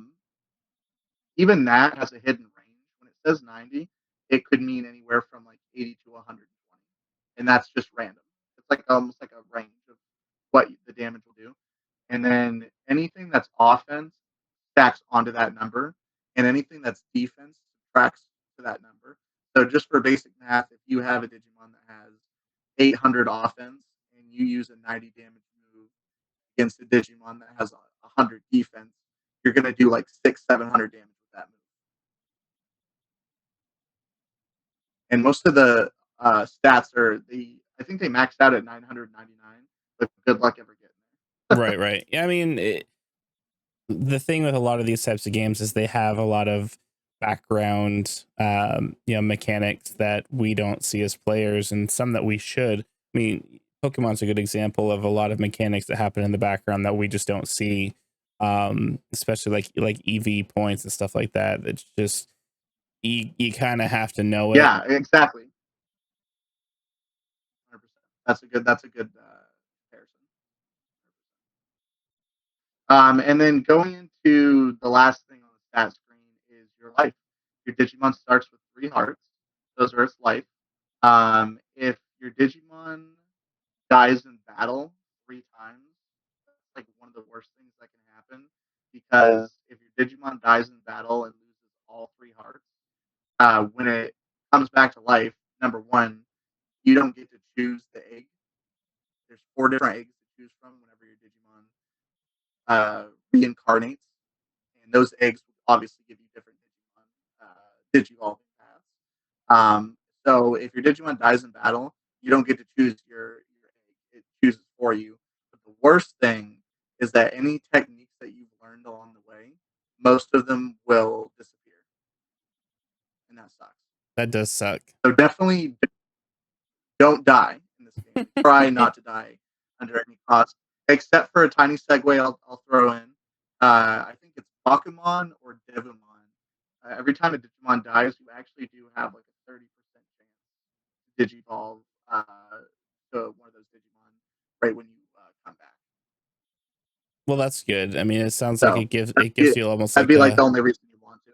yeah, it sounds like it gives you almost like a saving grace moment where, you know, a roll of a dice in the background, like you might get your Digimon back, but it's not going to be exactly the same. This is everybody's favorite part about Digimon is what you know, what digi evolution you're gonna get, especially coming from like the anime. Like those, every time they digivolve they get way cooler looking. So tell me a little bit more about the digi evolving, and how that varies from like your experience on a TV show.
And that's pretty good to know too, because it tells you as a player that you're not locked into say just one outcome. You know, I know that a lot of people, myself included, were kind of bummed out that it wasn't like a linear path, because you know, I really wanted to play as Metal Greymon, and that's kind of the path I wanted to take.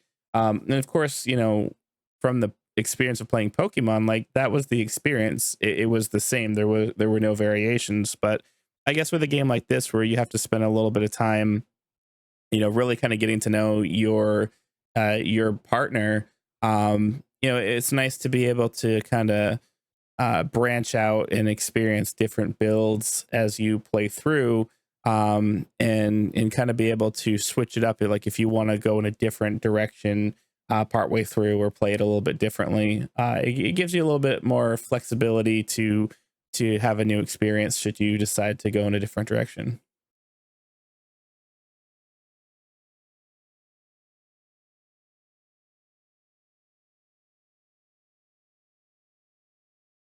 Well, let's hear about it.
Wow. So there's a big penalty there.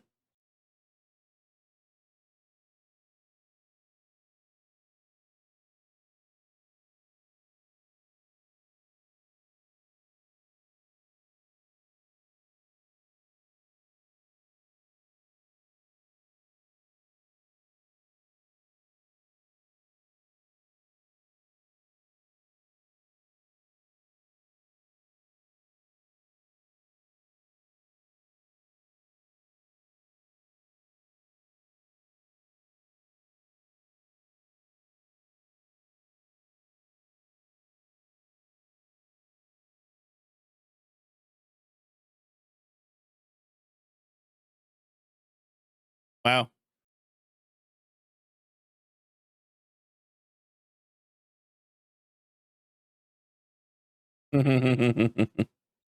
Yeah, certainly it sounds like it. And for us, just kind of playing the game and getting familiar with everything, um, and it sounds like there's quite a few dynamics to the game that they don't expressly spell out to you. It's There's no in-game tracking for it. Like you just have to know ahead of time. This is one of those trial and error moments that a lot of games really kind of incorporated back then. It's like a lot of imagination that you have to have, but a lot of, hey, this is something you'll pick up as you go, or this is something that you have to wait 30 years to to read online somewhere to know to track. Because unfortunately, a lot of these different games back then would do stuff like this, where there's mechanics that you ultimately should know, that are happening. That there should be some kind of way to track it in the game, but for one reason or another, either the development team maybe forgot about the fact that they needed to make something to show it, or didn't think that it would matter too much to the player, or maybe they ran out of time and just couldn't implement it, but it was too entwined with the game that they just said, you know what, it's in there, we're not going to change the code. People just figure it out over time. So a lot of games back then did that, whereas today it's a lot easier for games to just yank systems completely out of a game, and just omit it and just kind of move on with it. It's a shame that games back then that kind of suffer, I think, for playability, that are like that.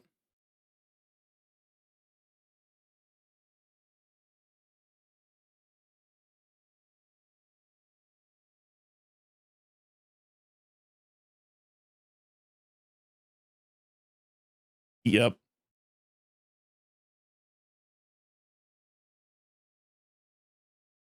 Oh yeah.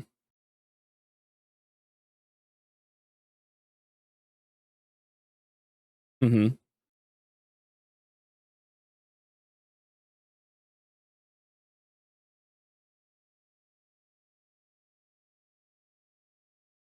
Yep.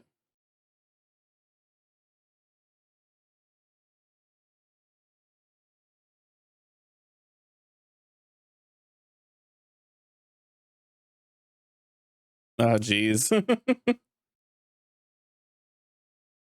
See, and we just thought that when they took a big dump on the screen instead of in a toilet, that was why they would digivolve into a Numamon, but no, it doesn't sound like that was the reason at all.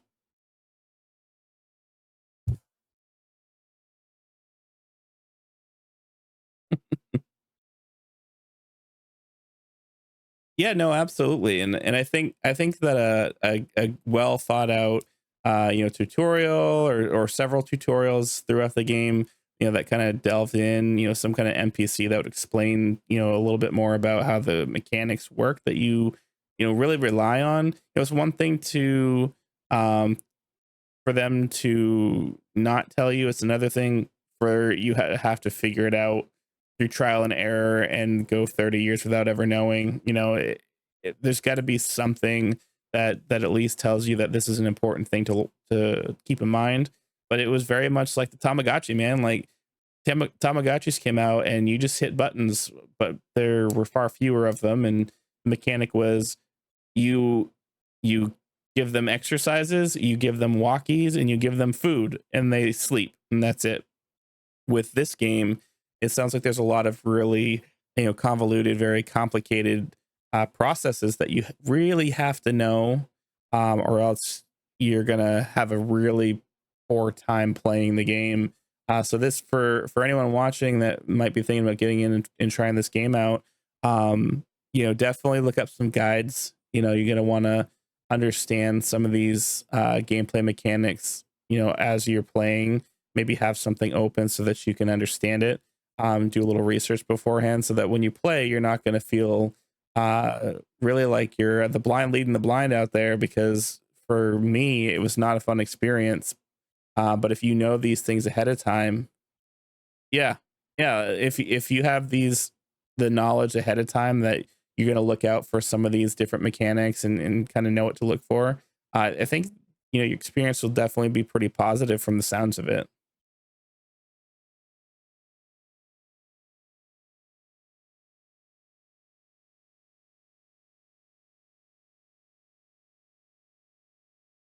Yeah,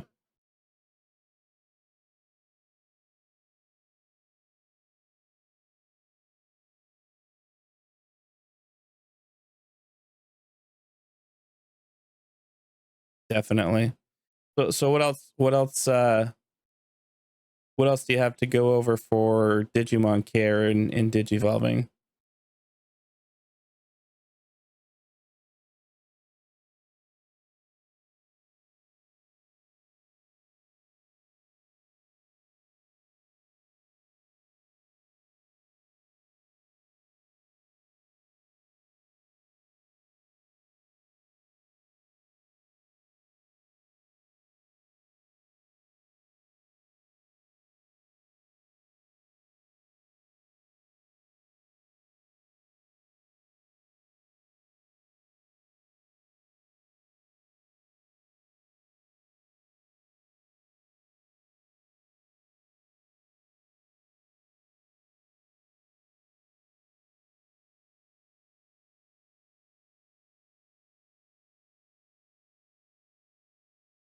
Definitely something to note, for anyone who's going to be playing, is uh scolding after they decide not to obey is a good thing.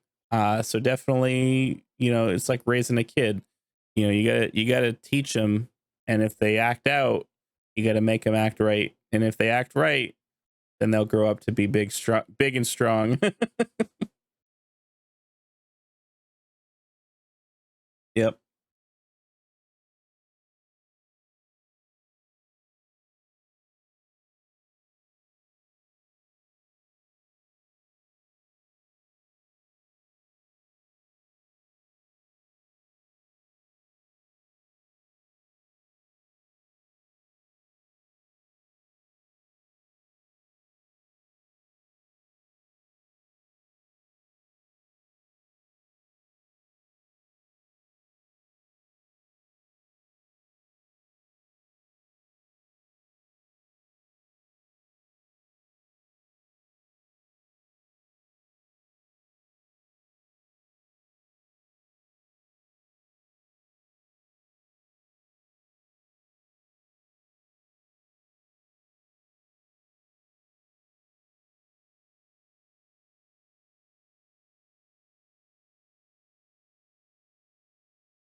Oh, that makes sense. I mean, learn by doing.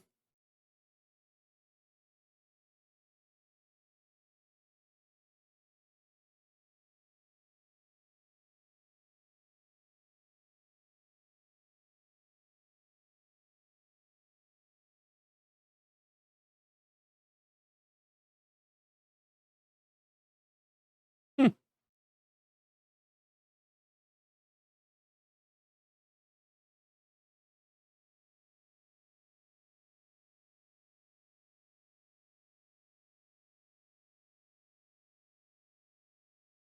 Yeah, because I definitely felt as a kid very lost playing it, because it's like, uh, am I doing it right?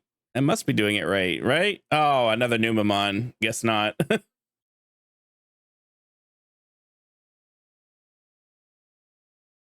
Yep. He's he's just pooping everywhere. He's doing okay.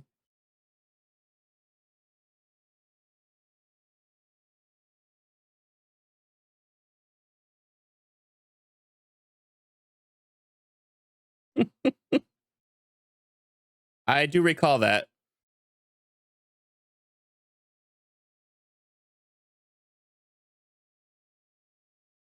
Yeah, I remember that. That is something that's kind of coming back as a core memory. Is you get one of those gross ones, and you just walk in front of the right pile. It's just bam. Ugh. Yep.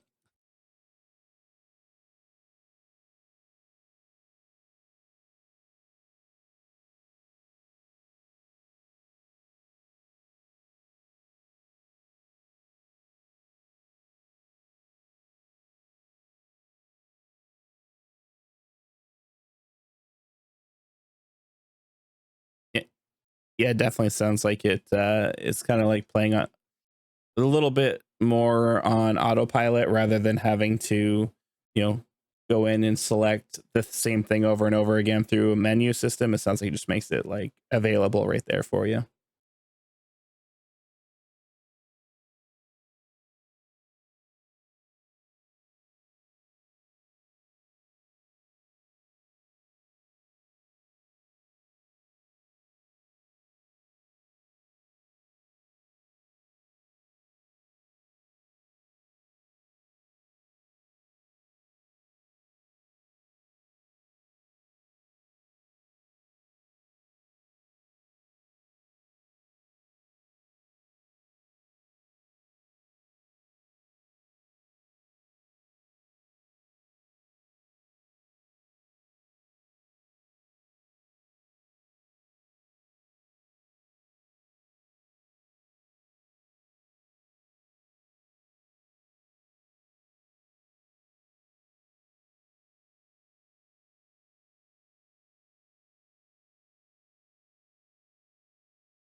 Yeah, definitely. Sounds like there's a lot of flexibility there too, where you can have a little bit of play on how you train your Digimon, because it sounds like there's an advantage to doing battles, but there's also an advantage to just going in and hitting the bag in the training area. Um, yeah, and that's an important part because you being able to kind of make your build, like build him out into uh, the Digimon that you want to eventually be, you kind of have to do it in a certain order, and you can't do it the same way for every pathway. You have to maybe do a little bit for battling to get a certain thing, and then you have to go back to the bag, and then you have to go back to battling. It sounds like there's um, a little bit of skill involved with getting it exactly the way you want and dial it in correctly. But it sounds like a lot of math and it sounds like a lot of stuff that you have to know before you start playing the game, because you're on a time limit. And if you don't do them in the right order, you're going to end up with a new Mamon.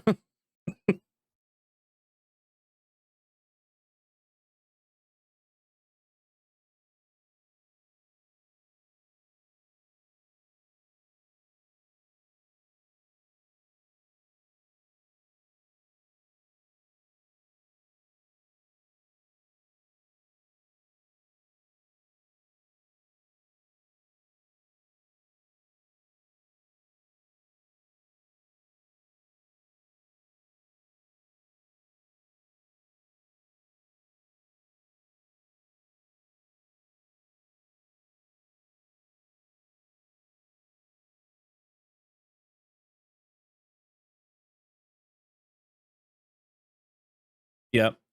And that's a shame.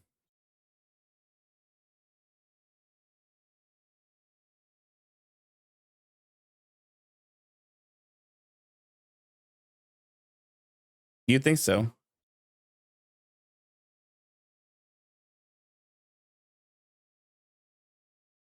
Yeah. So what else do you have to tell me? Have you talked about all the items, or are there more items that you got to talk about?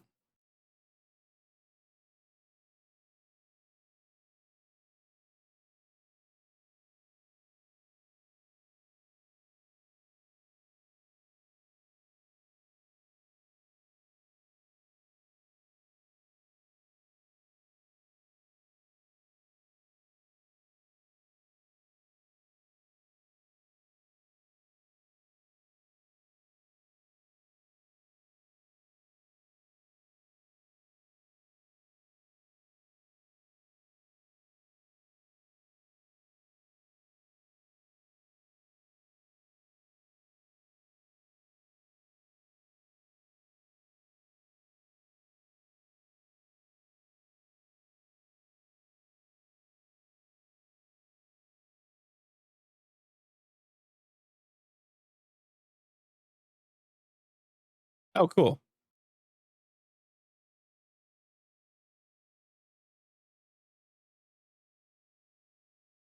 Hmm.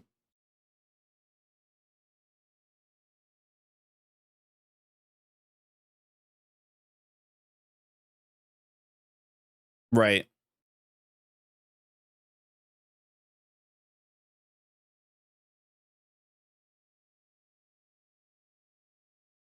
More of a cosmetic thing, which sounds like it's not even worth it.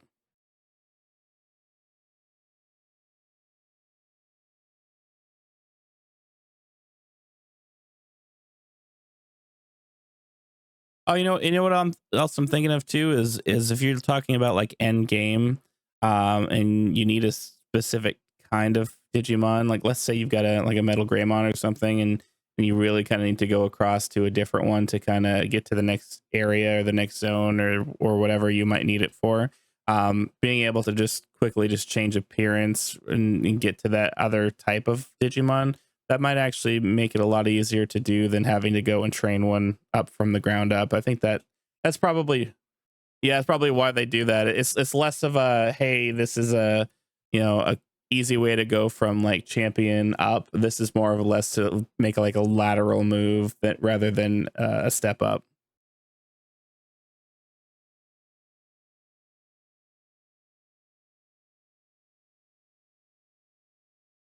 Hmm.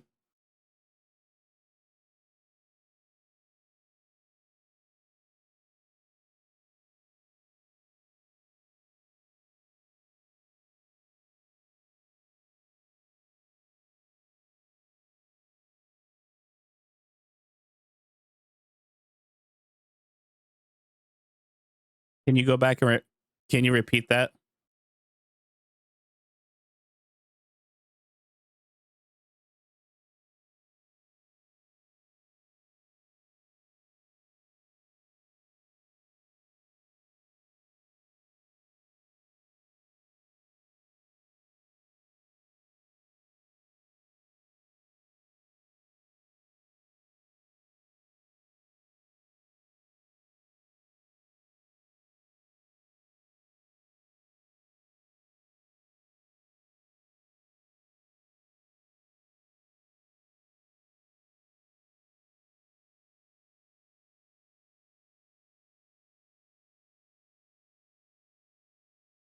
Yeah.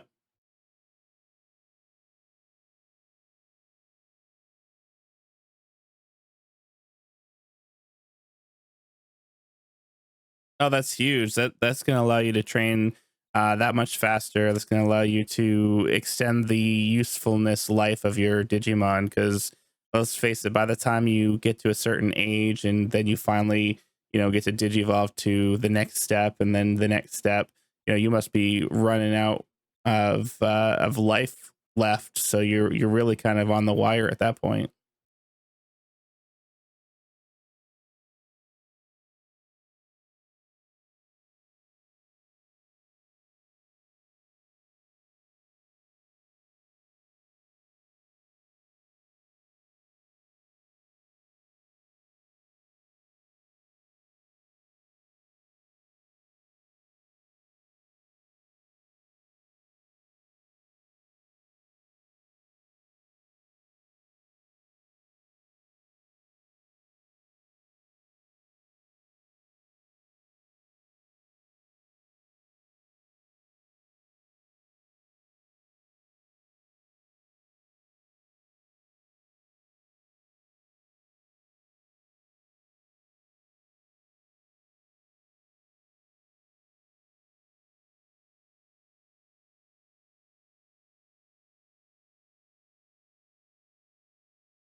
That's awesome.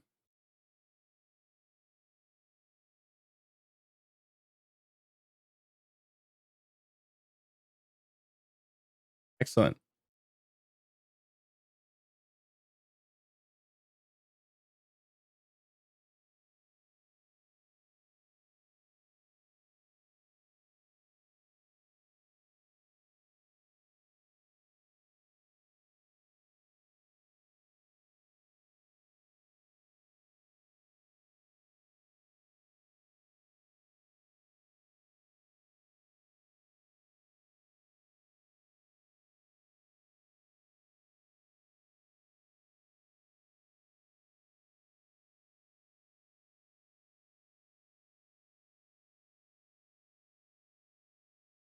Definitely. What are veggies?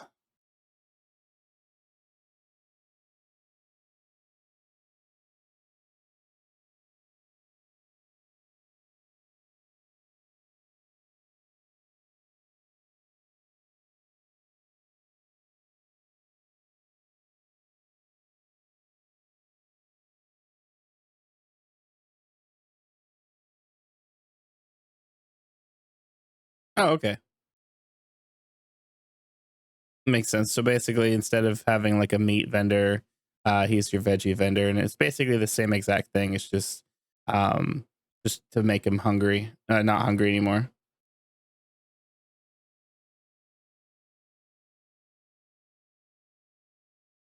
Yep, makes sense.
Oh no, definitely. That sounds like they were thinking a little ahead of their time because, like you said, back then it wasn't super common to have a lot of end game stuff, if any at all. We're still coming out of the generation of the Super Nintendo's high, where you played through, you could replay it maybe on a different difficulty, but that was pretty much it. You didn't really get to keep your progress or your things along the way. That being able to go back and play the same stuff afterwards, you know, was not super common. I mean, you could with Pokemon, but there wasn't a lot of like point to playing after besides just like playing with friends and trading with friends. But with games like this that actually gave you some objectives and some things to do, back then it was not a very common thing.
boosted essentially.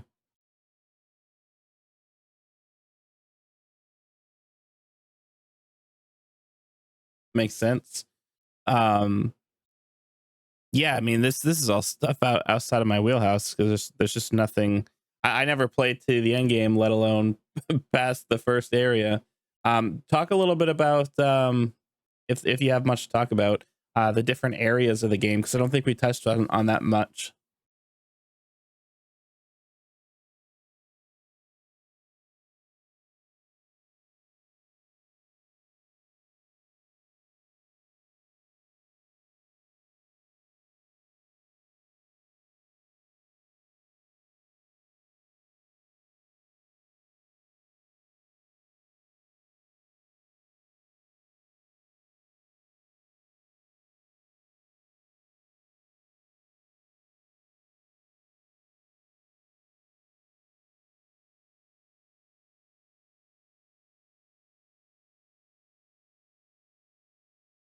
Yeah, definitely. It sounds like there's a lot of places to explore. And are there hidden items along the way, like there is in Pokemon, where you have to like go to a certain place and maybe click on a certain thing that may not be super obvious, or is it all relatively spelled out for you?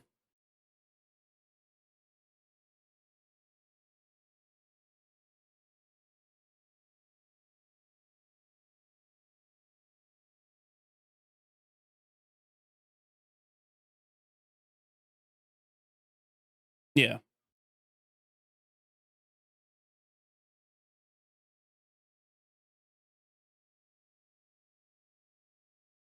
Hmm.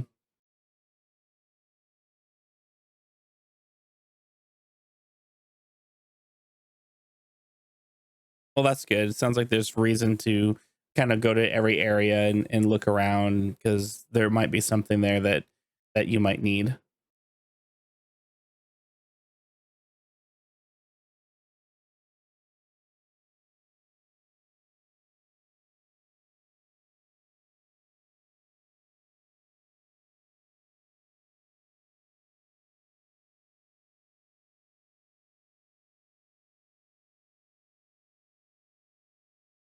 Like a mini game.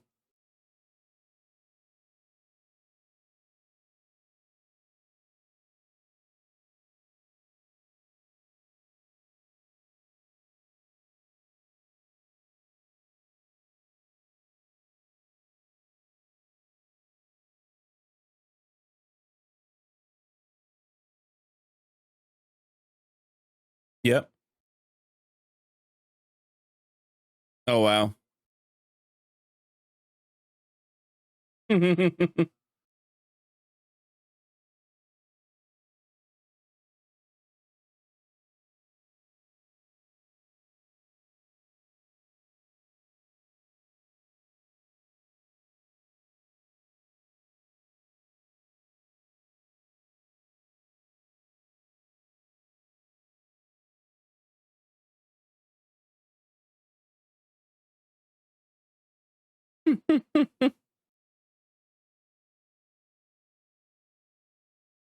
I just remember I remember from my youth watching like flipping through TV channels and getting to like CTV, which is Canadian television channel that we get in the States.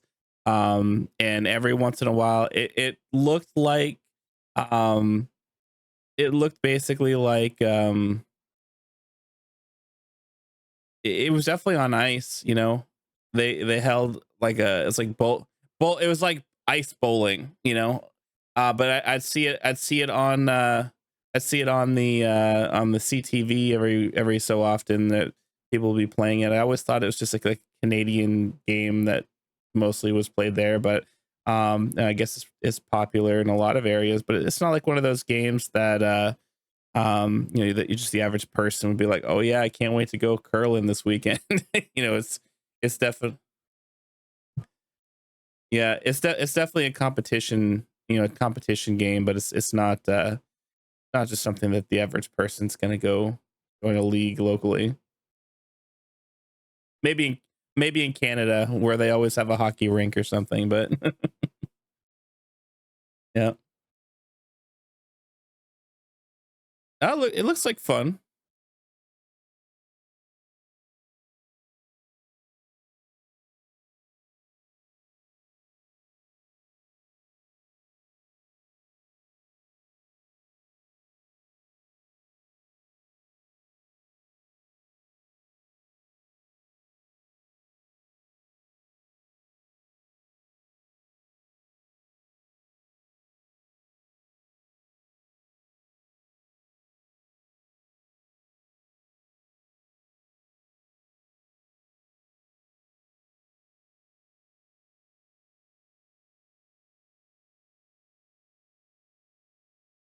So it's like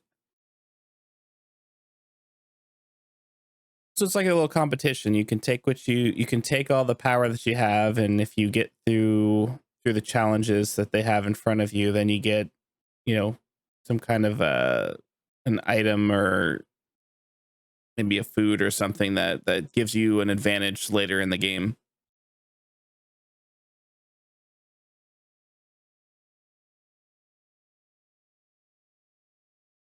Nice. Little bit of bragging rights.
Right.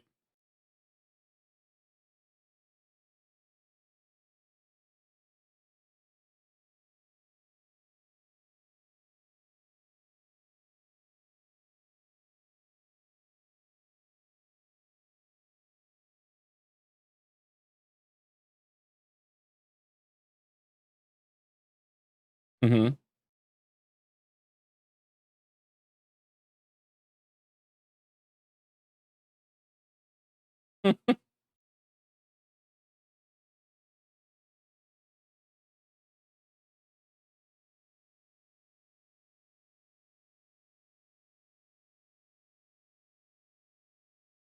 Sounds like an exploit to me. Yeah, that's definitely an oversight for sure. I mean, being able to kind of cheat through and and do that's I mean, it's huge for you playing the game, and I'm sure speedrunners use that to kind of boost themselves ahead, but definitely the developers should have thought that one through.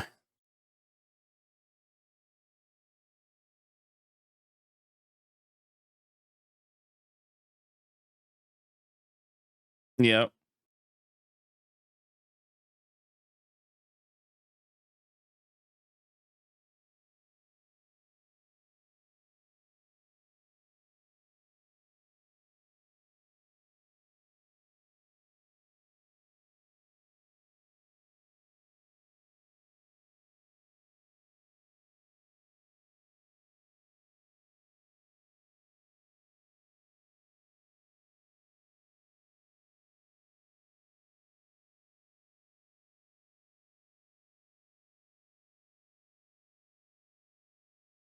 Oops.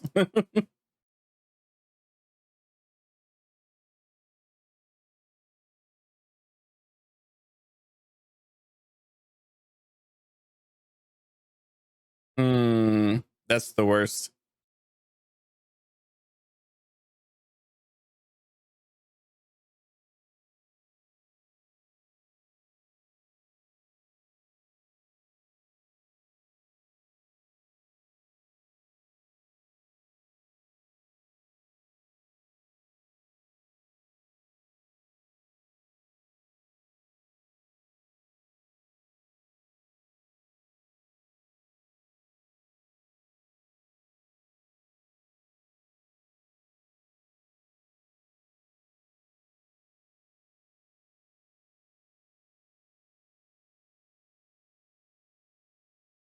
Oof. No. No. Oh, how many times did you get that unfortunate have to reset the console experience? Shit.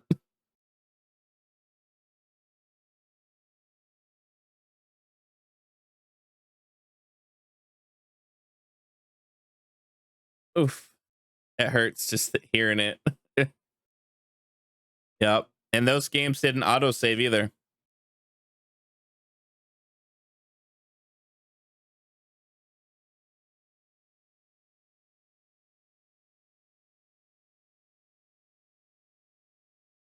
It is.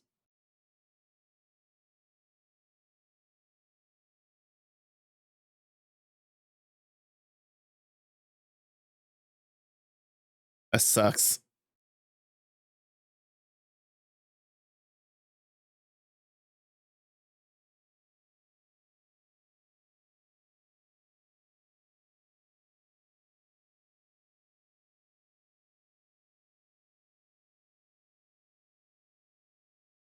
Mhm.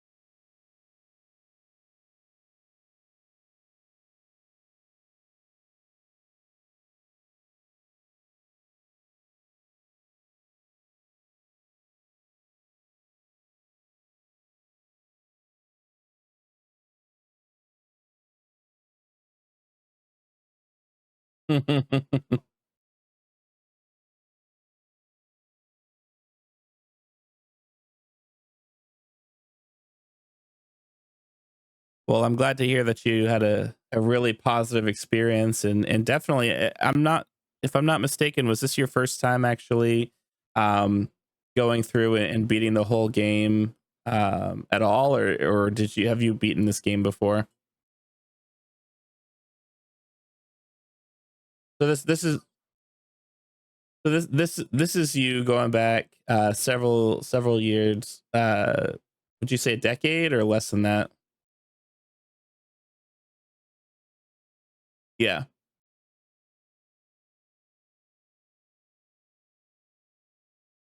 Okay. So it's still pretty fresh.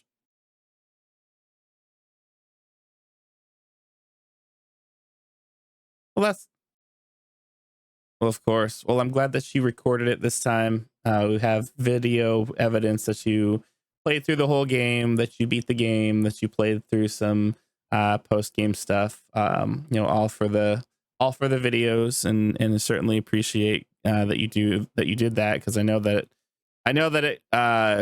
it wasn't easy to get through the learning curve of using the recording software, and playing it for recording is a lot different than playing it just to casually play through, because you're there, you're on it, it's recording every second, and you kind of have to be mindful so that you don't have thousands of gigabytes junking up your hard drive, trying to make sure that you get every bit of it on there without leaving a lot of dead space. And I know that we talked about some strategy with that, which definitely seems like it helped. um but I really do hope, and I know that you've recorded some other stuff for me, but I really do hope that you do more.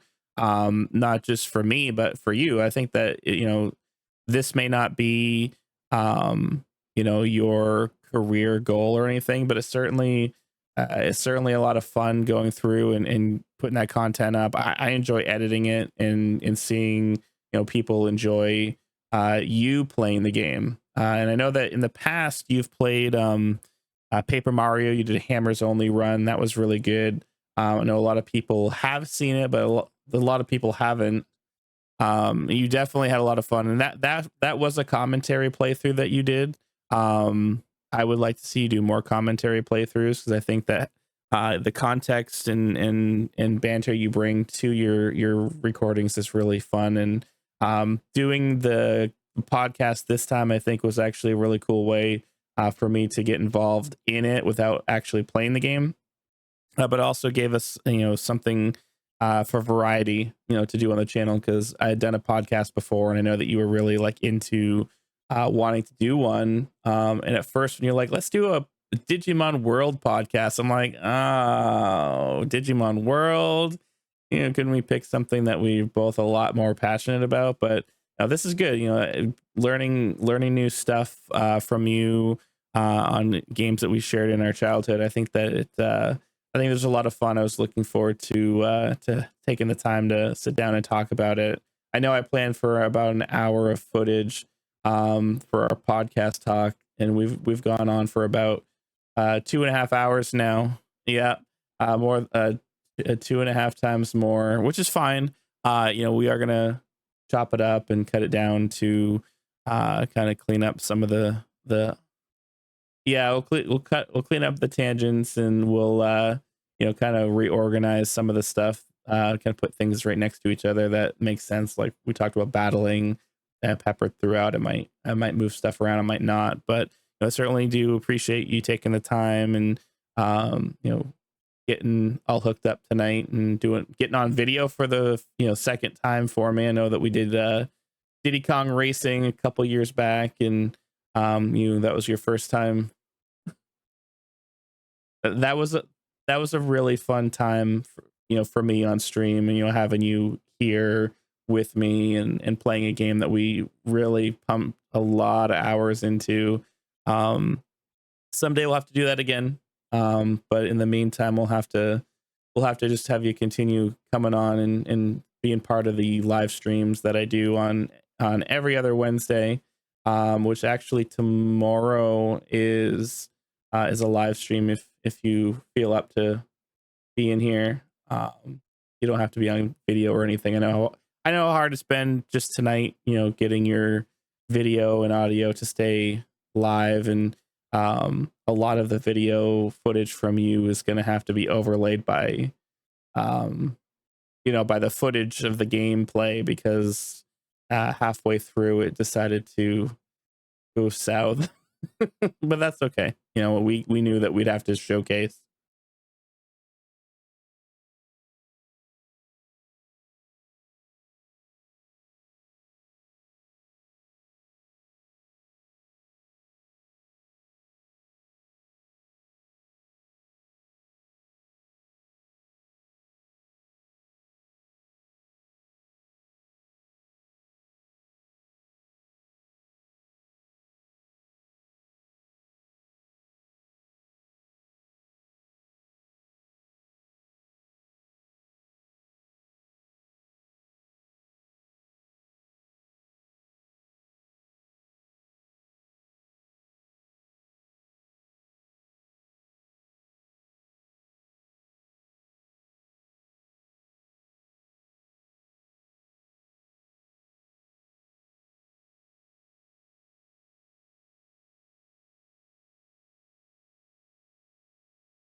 Yeah, no, certainly. I think that it's touch and go for sure. I hope that as you continue to travel around the country again, and because you guys are heading back on the road in a few weeks, I believe. Hopefully, in other areas of the country, you get a little bit better access to that Starlink internet, or maybe a better solution, because um, having reliable internet, especially for stuff that we do, and wanting to sit down to podcast. And I know your girlfriend does a lot of remote work, so access to internet is paramount in today's world. So having something reliable is very important.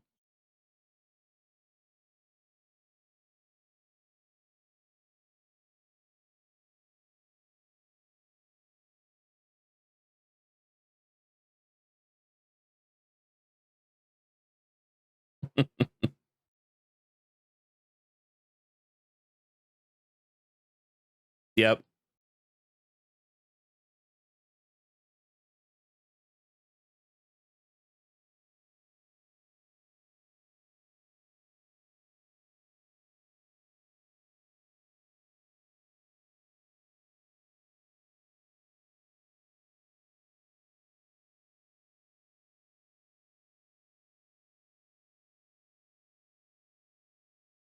Oh, definitely. I think that we're going on what, a couple months now, from the time that you sat down and recorded the footage to uh, kind of putting a timeline together for what we want to talk about, and uh, finding like the timestamps in the video for the clips that I'll be putting over everything. And I'm glad now that we did the podcast before I started clipping everything up, because we did get off on tangents. We did go in different directions, and to your point, you know, the editing is the hard part, and I excel and I enjoy it. You know, it's very cathartic for me. It's like I can put on some music and just go. But having that experience kind of in this realm of content creation, I think really kind of helped guide the project and allow us to get what we need recorded so that we can get this live. I don't know when it will go live because I still have to edit it.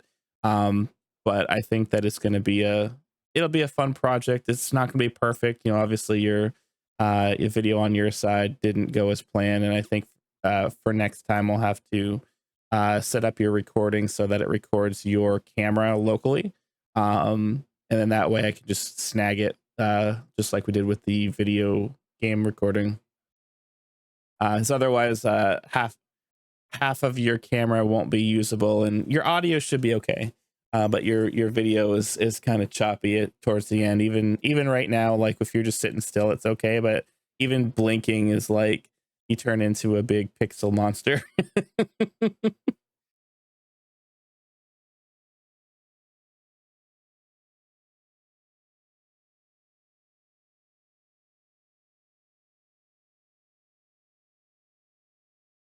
Yeah. Hey, we'll try to make our magic. But again, thank you for taking the time out of your day and sitting down and chatting with me for 2.5 hours and teaching me all about Digimon World. Um, for you guys at home, again, if you haven't yet, click that subscribe button. Doesn't cost you anything. It's free. Helps us out. It tells us that you enjoy what we're doing here. Hit that like button and share the video. And uh, as a final send off, Halo X260. Um, Caleb, he's my brother. He is traveling the country right now. He will be hitting all 50 states by the end of their adventure, and hopefully we see a lot more of him playing games on our channel and kind of helping boost that engagement rate. So thanks for being here. I appreciate it.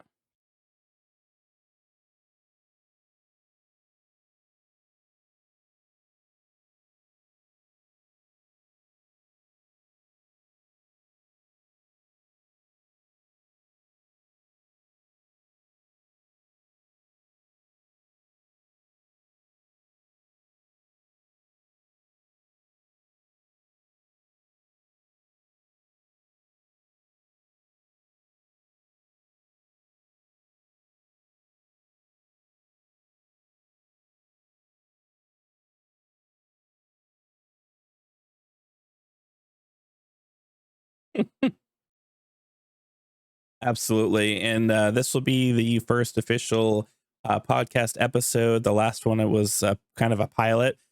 If you want to see more videos like this, please, please, please let us know in the comments section below that you want more podcasts. And like my brother said, let us know what you want to hear us talk about, because we love shooting the shit, and we love old retro video games, and those things are like bread and butter, man. It comes easy, and it's never it's never a dull time. So again, thank you so much for being here, and we'll see you guys in the next one.